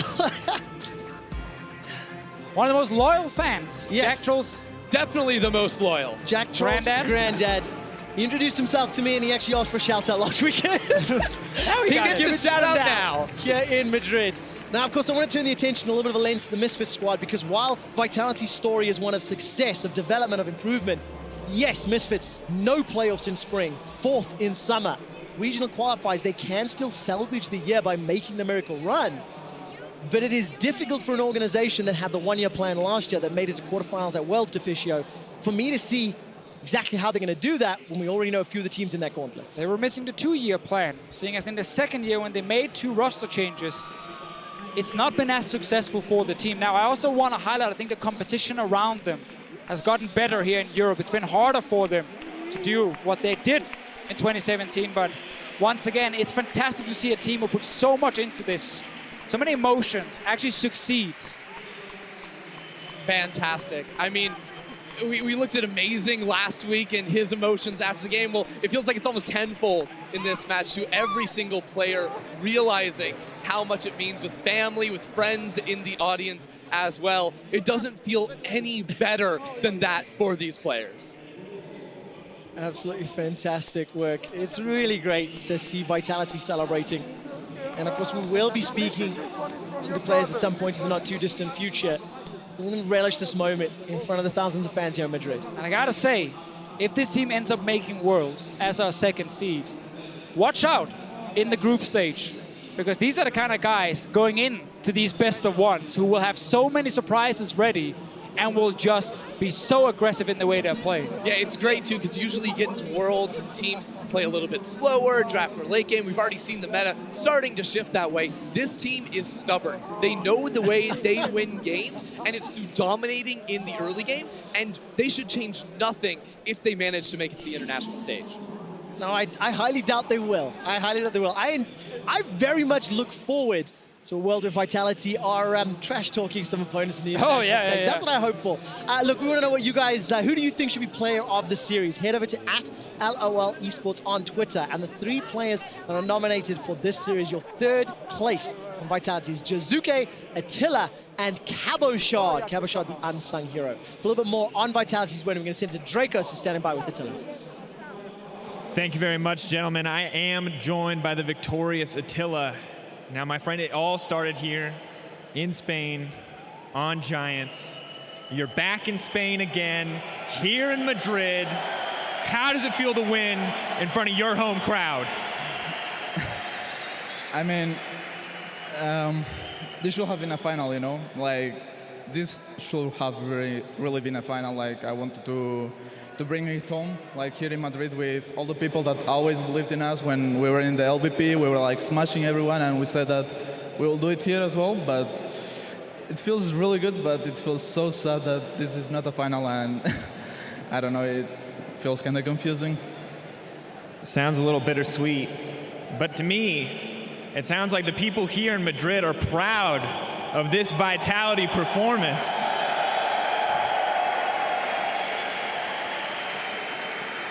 Now, you said it yourself. These Spanish fans have been supporting you since the LVP, since you guys were crushing. Is there anything that you'd like to say to them? Can I say it in Spanish? Oh, of course, my friend. Solo quería decir que vosotros sois demasiado buenos para nosotros, en serio, desde la LVP.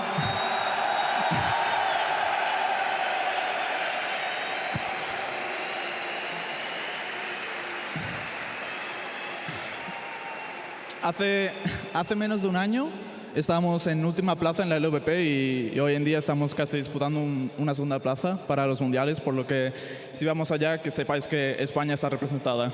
Muchas gracias.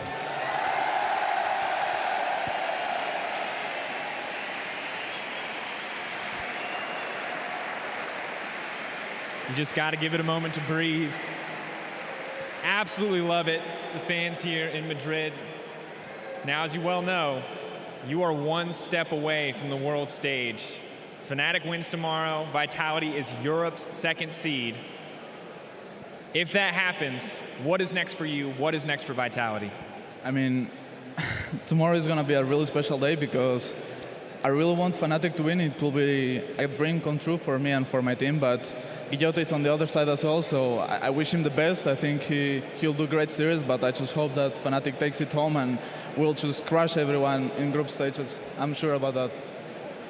I think that's what every European fan wants to hear when you're talking about someone representing Europe at World. Congrats again on the win, Attila.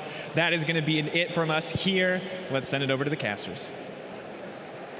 Well, thank you very much, Dracos. It's fantastic to hear the confidence coming out from Attila, the crowd backing him up, supporting him as well.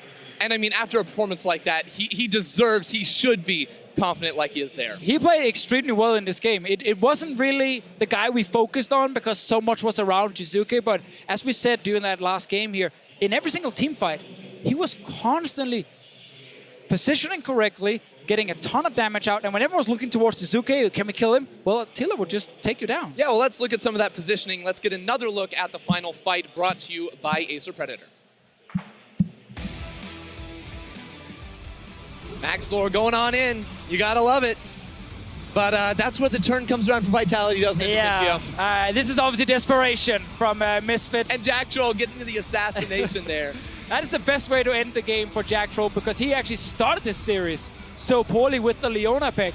But he went back to comfort. Alistar Braum, especially the Braum pick here, was actually huge for him in these fights. And of course, Jizuke stays in the side lanes by pushing. Of course, he's going to end up finishing the game with the rest of the team coming on in. But it was fantastic to see. Vitality, game 1 was rough for them, but they really turned it around. I think Yamato Cannon, a huge factor in that, coming back with a very strong plan in the draft to enable players like Attila to really drive it home for Vitality. Yeah, and that's a very good point because a lot of people looked at the draft in the semifinal against Schalke and said, ooh, that's not great. You know, Yamato Cannon, what's happening here? There's barely any win conditions on your side or maybe like one successful early game play, and if that doesn't happen, the team just falls apart. But this one, because they knew they had an advantage in the mid lane, they could go back to these carries that Jizuke played in spring when he was so successful and everyone was hyping him as one of these new big EU mid laners.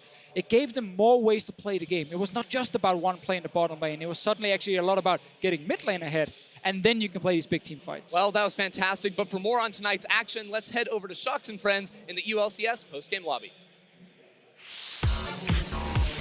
Hello everyone and welcome to the post-game lobby, live from the Palacio Vista Alegre. Kikis, you were just saying your volume needed to go up. Can you hear me all right? Yeah, I can hear you, Shucks. Okay, good. Great. So that's all in order. Then congratulations, guys. Incredible feat beating Misfits here. Can I just get a first reaction out of both of you? Jizuke, maybe first? Like, I was so wasted at the end of the series and I was just dying. So, I don't know.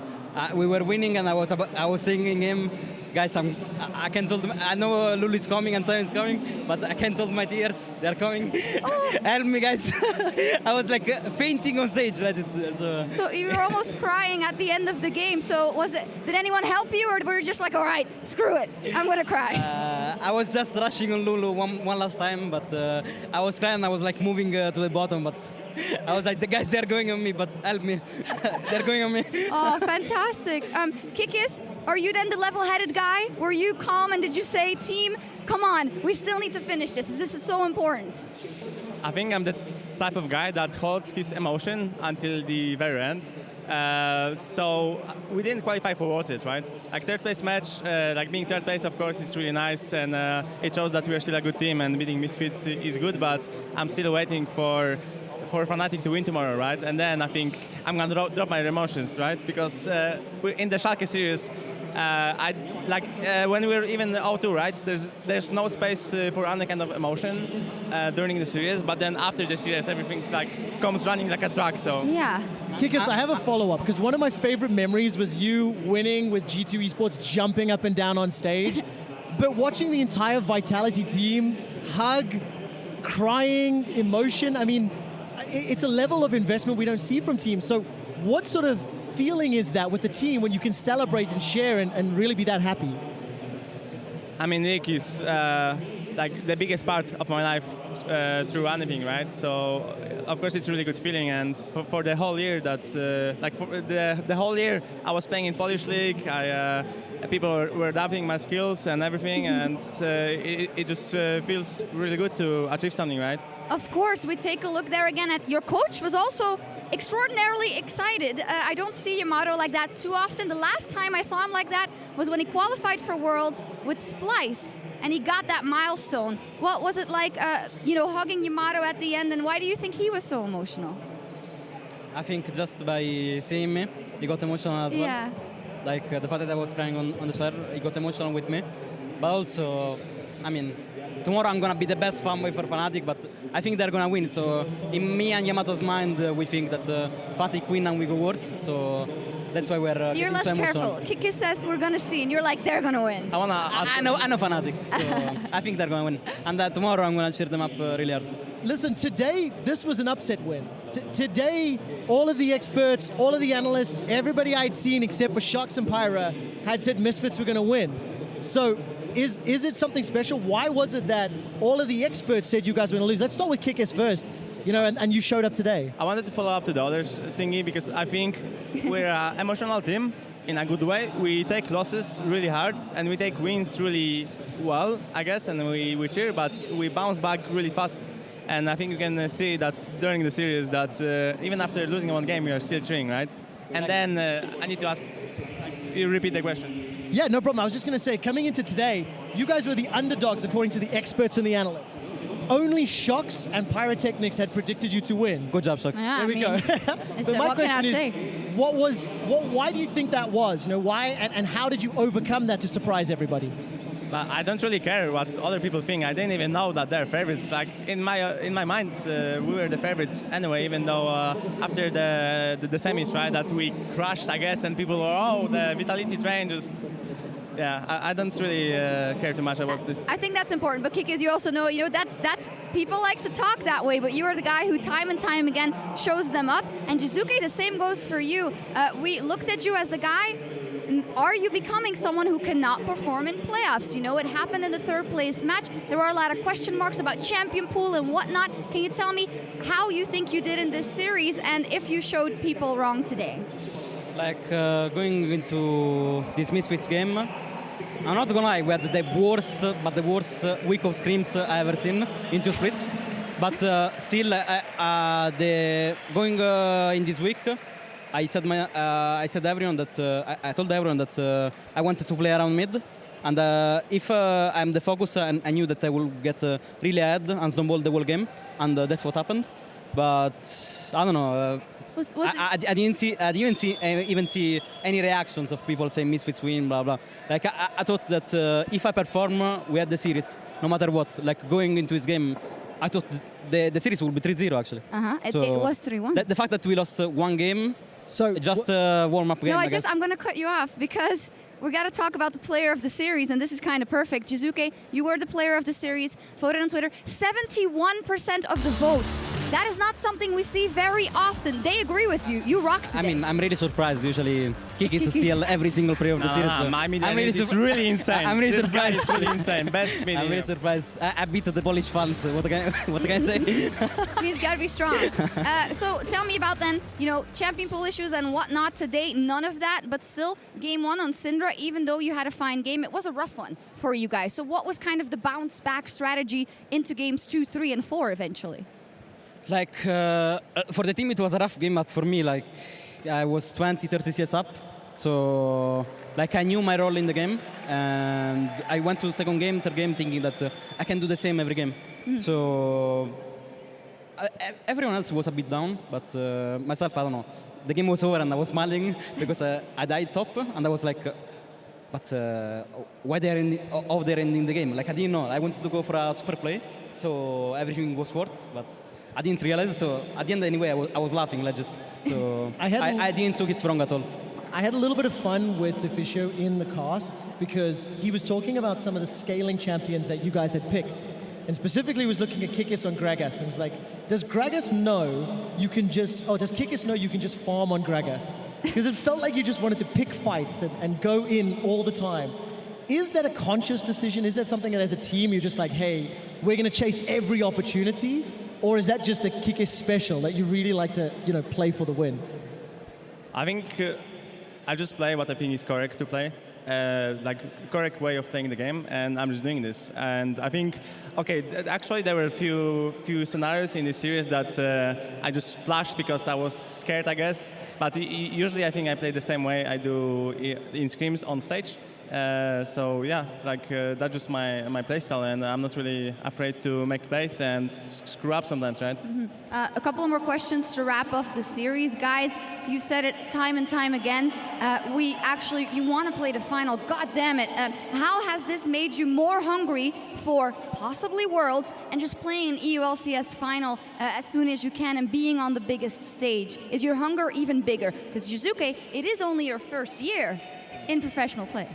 Like, of course, last week, like I've never been so sad in my life. Like I was on stage, we lost, and I didn't know what to feel really. Like I was empty. I'm seeing my teammates; they're really sad, but I did not know what to do because for me, I was seeing myself in finals already. I think this was our playoffs that we will get there, and I was picturing already us against Fnatic. And going into this week, I didn't want to feel like that ever again. So I legit tried for my life.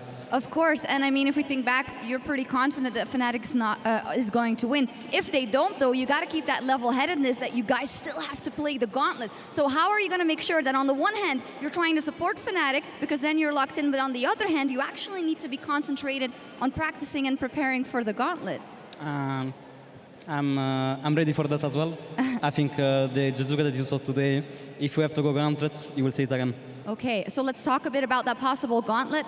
Misfits would be in it no matter what. You played them today. What do you think of their chances in the regional qualifier, Kikis? I think when we are there, they have no chances. But if you're out, I guess they have most chances out of the remaining teams. I think they're still like of course, they're a strong team, and I think they prepare well for all of the matches and for best of fives, right? I think in best of fives they are better than in best of ones, and it showed in 1 week from inting like the second half of the split to showing really good and giving Fnatic like headache and run for the finals, right? So yeah, I really respect their players, and I think Maxtor is a really good jungler, and it was pretty hard to play against him in the series, right? Because he had really good idea, like plan for the game in the first game, and he shut me down completely. I was running, I think it was minute 20, had 0 stacks on Q-Net. I felt so useless. No one made me feel that way. You were useless. I'm on the other side, right? Because usually I make people that way. So. Yeah. So now for Kikis, you may go to Worlds. I keep being careful because, you know, nothing is decided yet, and you realize that as well. You've already won an EU LCS title. You've done so much, and you've now crawled back out of the depths of not being on a team, playing in Challenger. What would it mean to you if you were able to show what you have at Worlds after those years? Everything. I don't think there's a better word for how long I've been trying to get to Worlds, right? And I dropped out of the teams due to unlucky circumstances and me not being mature enough and dealing with the situation. And I think I matured a lot, and just because I made bad decision, my career looked the way it looked. I think if I didn't make the decision I did, my career would be like, let's say right now it's starting, right? I have huge, like big chances to go to Worlds, and I think that should have been 3 years ago, but I'm not a guy that regrets things, and I just bounce back and just go forward. And of course, to Jizuke, your first year in the LCS, you're this close to Worlds. What would it mean to you to go up against the best mid laners on the planet? Well, I wish it was finals into Worlds, but I guess I have to be happy with it.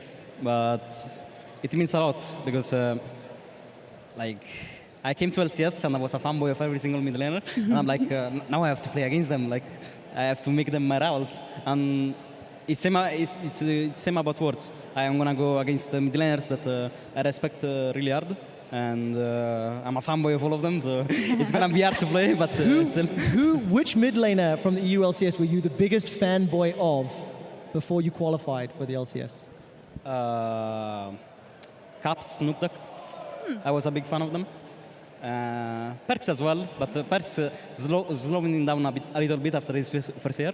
So like last year when I was competing as well and watching every competition, I was a big fan of Caps Nuktak. Yeah. Even if Nuktak didn't perform well, like I think watching scrims. It's his year this year now. It wasn't his year last year. Yeah. Like watching scrims, his solo queue and stuff like that.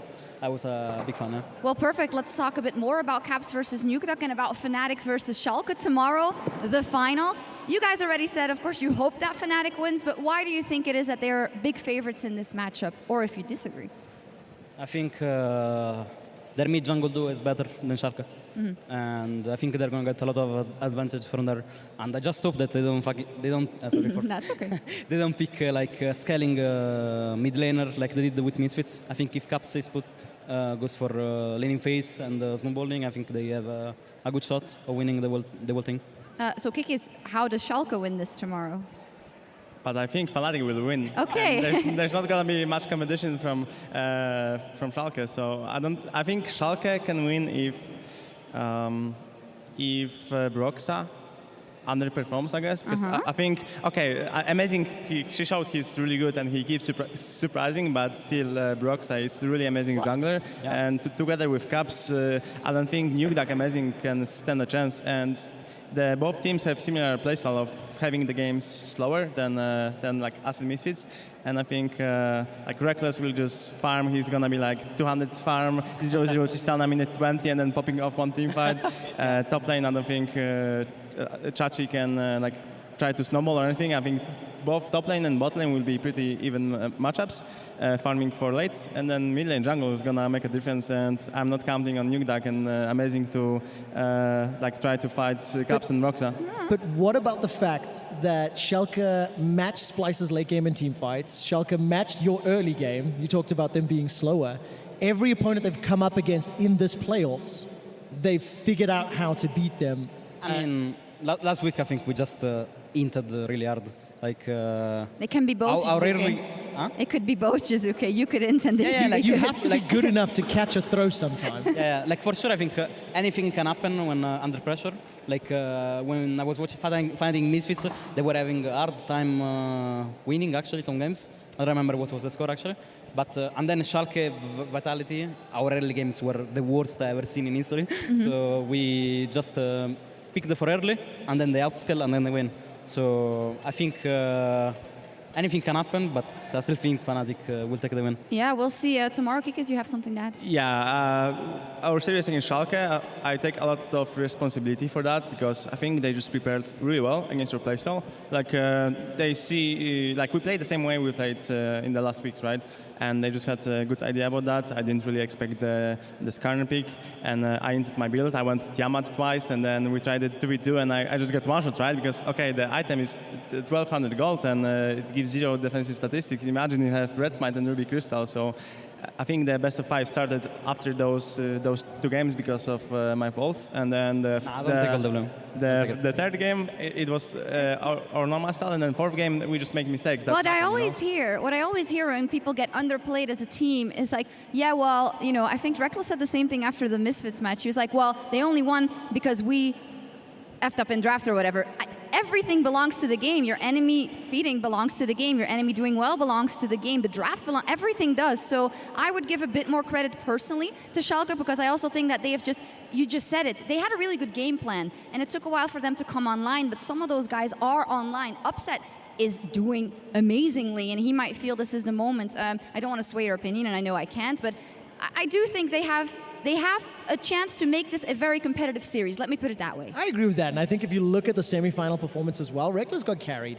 Like, Caps put the entirety of Fnatic in his backpack, and he had a phenomenal performance. Now, please, kudos. Reckless did what he needed to do. Don't track back, just... I'm not. You look at the Vayne game, it's Reckless that sits back and goes, look, can you win? And Caps goes, yes, and gives it to him. Caps makes the outplay, and it works, right? And kudos, that's what the team is doing, and they're playing around their star player. I think Nukeduck in his current form can contain Caps, and if Nukeduck can beat Caps, then these guys are going to be panicking because they're going to be final boss in the regional qualifier. I think what will happen, top is farm just an island. Upset, if he has a better matchup, he will go 15 CS up, and Caps Broxa will win the mid jungle. And even if their bot lane is ahead, it doesn't matter because Reckless has either a better late game because his matchup is bad, but his skills better into late game, I think. So I think that's what will happen. I mean, I think mid lane can determine it, right? If Nukeduck can shut down Caps, I think that's how Schalke gets it. Yeah, like of course. I think the only way Schalke wins if Caps and Broxa underperform. That's the only way. I also want to add that, yeah, you guys are right because it seems like I'm downplaying how well Schalke played against us, and they prepared really well and they played really well on that day against us. And yeah, I really respect them as the players, right? Because they went from inting the first split, I think, not making playoffs, right? Yeah. And then in the second, they went on like a 8 winning streak, and everyone was like downplaying amazing that he's not so good and he's like Diamond 1 or whatever, and he doesn't have what it takes to achieve that, right? And actually respect amazing still. Like we were close friends before, maybe change a bit, but I still really respect him as a player that he can just keep bouncing like I do, I guess. Yeah. And we are like old squad kind of. We talked about it. Ace are amazing back in the day as well. Yeah, like exactly. Season 1, Season 2, it's like a long time you guys have been playing. So I'm not a sore loser, and I admit that they were much better against us. So I just want to say that I don't want to. Oh yeah, I didn't mean to put you on the spot. No. You have a right to your opinion, but I think it's right and amazing. For instance, what a story from that guy as well. I have a question though, because you guys have already said it. Fnatic are going to win tomorrow, right? So let's assume that happens. Schalke are final boss in the Gauntlet. G2 are in round 2, and Splice and Misfits play each other in round 1. Of those 4 teams, who wins the Gauntlet, Kikis? Misfits for sure. All right. You believe they're going to make the run? Jizuke? It's really hard to say actually, but I think Misfits or Schalke. I mean, actually, like we didn't see G2 for a while, but if they fix their mistakes, then they're a really good opportunity, rival. op chance. Like they're a good rival as well for all the teams remaining there. All right. Well, if anything, it's really good if you're a fan of League of Legends because we have the Gauntlet next week. We have the final tomorrow. Finally, before we go on or before we go off, there are some fans left here and there are also fans at home. I'm going to give you each the chance to just talk to them after winning a huge victory here today. You want to go first? I'm sorry, I didn't Oh, understand. do you want to say something to your fans at home and some of them that are left here? I see there are some Polish fans still there for Kikis, so. I want to thank first the Spanish crowd there. Like, I was feeling every time I was making a play, the table was just shaking. And when I did the play on Zillion Sion bot, You were like I this? put my like this. And they were all shouting, and I could feel it. I want to really thank you guys. We got that on camera, by the way. Yeah. Everybody saw it. It's going to be a GIF and a meme, I promise. Yeah. And I want to thank my Italian fans. We did fourth place, now third place. We did playoffs 2 times. And if we go worse, holy shit. And if we go worse, like, I think it's going to mean a lot for Italy. I want to thank everyone that cheers me up even after losses. Last week was a hard loss, and there were earthwarming comments for me, both on Twitter, both on Facebook. And I want to thank you all. Fantastic. Kikis? The classic thank you everyone for supporting me, right? And I think everyone should become the biggest Fnatic fans right now, because if Fnatic wins, it means we go towards. And also in Polish chciałbym podziękować wszystkim Polakom, którzy tutaj przyszli i którzy mnie wspierają, i też pozdrawiam swoją grupę na Facebooku Watachę, ponieważ naprawdę dajecie mi wsparcie. Dzięki wielkie. Awesome. They stuck around for you until the end of the show. Guys, we're almost going to wrap it up. We do have TSM versus 100 Thieves coming up in the third place match in NALCS. Can you guys wager a quick prediction there? TSM. TSM? TSM. TSM. Oh. I kind of want them to lose. You're just not making fans tonight. You're saying that Reckless got carried. You're saying you want TSM to lose. I think Sven Media are really insane right now. Brexton as well. So Yeah. if you play around those 3, I think they have the win in the pocket. Okay. Trevor, you sure? Yeah, I mean, it's one of those things. It's one of the biggest stories, and I love talking about the big stories. I love the drama behind it. I did, however, like Mithy talking about playing up against Afromoon in a BO5. He was particularly excited about that. It's one of the matchups I'm going to be looking at as well. I think I want 100 Thieves to win, but probably TSM can take it. Yeah, we will see what happens. It's coming up very soon. Countdown is going to kick off as well. For us, though, we are going to say goodbye for tonight at least. You can watch the rebroadcast of today after the third place match at NALCS wraps up. And we're going to say goodbye, and we'll see you tomorrow, Spain, for the final, Fnatic versus Schalke. Good night, buenas noches, y a mañana. Cheers. And I love hearing that roar. Ladies and gentlemen, we are live for the finals weekend here in Spain. Cabo Shot still in amongst the fight. He's looking for the decimating smash. Knocks off a few until his silence. He can't throw out the Qs because the feral scream is so powerful. Forced Arcane Shift defensively, running for his life. Hansama shuts him down. Mickey, Senkux, everybody enabling Hansama. The knock up into the air. The triple kill. It's a quadra. Not going to happen as Maxwell takes him down. Misfits win game 1. And it was just a warm-up game for us. It's time to bring our A game. Jizuke also ticked over. All right, take a look at this. Senkux is going to get dived. Nethergrot, he's very tanking. good onto Kikis. Kikis will get the chrono shift. First blood picked up by Kikis. I love it. Nice one. Cabo Shot now survives at Nethergrot. Here's the re-engage. Chrono shift is buying some time. And Cabo Shard just got a kill. They're still on Jizuke. It's not done yet. Vitality, they are continuing the push. The Nexus turret's on the focus. What is going on? They're diving the tower. They're looking for the win. Look at that AoE damage from Jizuke. Not going to be enough to finish it up just yet. Attila does get chunked very, very low, and Alfari will be the final member to go down. 3 items. Oh! Jizuke's already blown up Senkux. Oh my god. It's fine, it's fine. Jizuke and Attila remain alive, pushing backwards until Killer Instinct forward. He's got 1, looking for 2, 3, 4. That's all of Misfits wiped. Vitality bust open the base, destroy the Nexus, and are 1 win away from third place. Now Jizuke is in trouble. He gets caught by the Glib Jack Troll's coming on too. But with Jack Troll's help, it's Mickey that goes down. But it has been long enough, it certainly feels like, but he doesn't get it. The kill goes to Jizuke, a disaster for Misfits. And for Vitality, it is a matter of time. Jizuke looks to blow up Senkux, takes him out underneath the fountain, and Vitality are 1 step closer to the world. Vitality are your 3rd best team in Europe.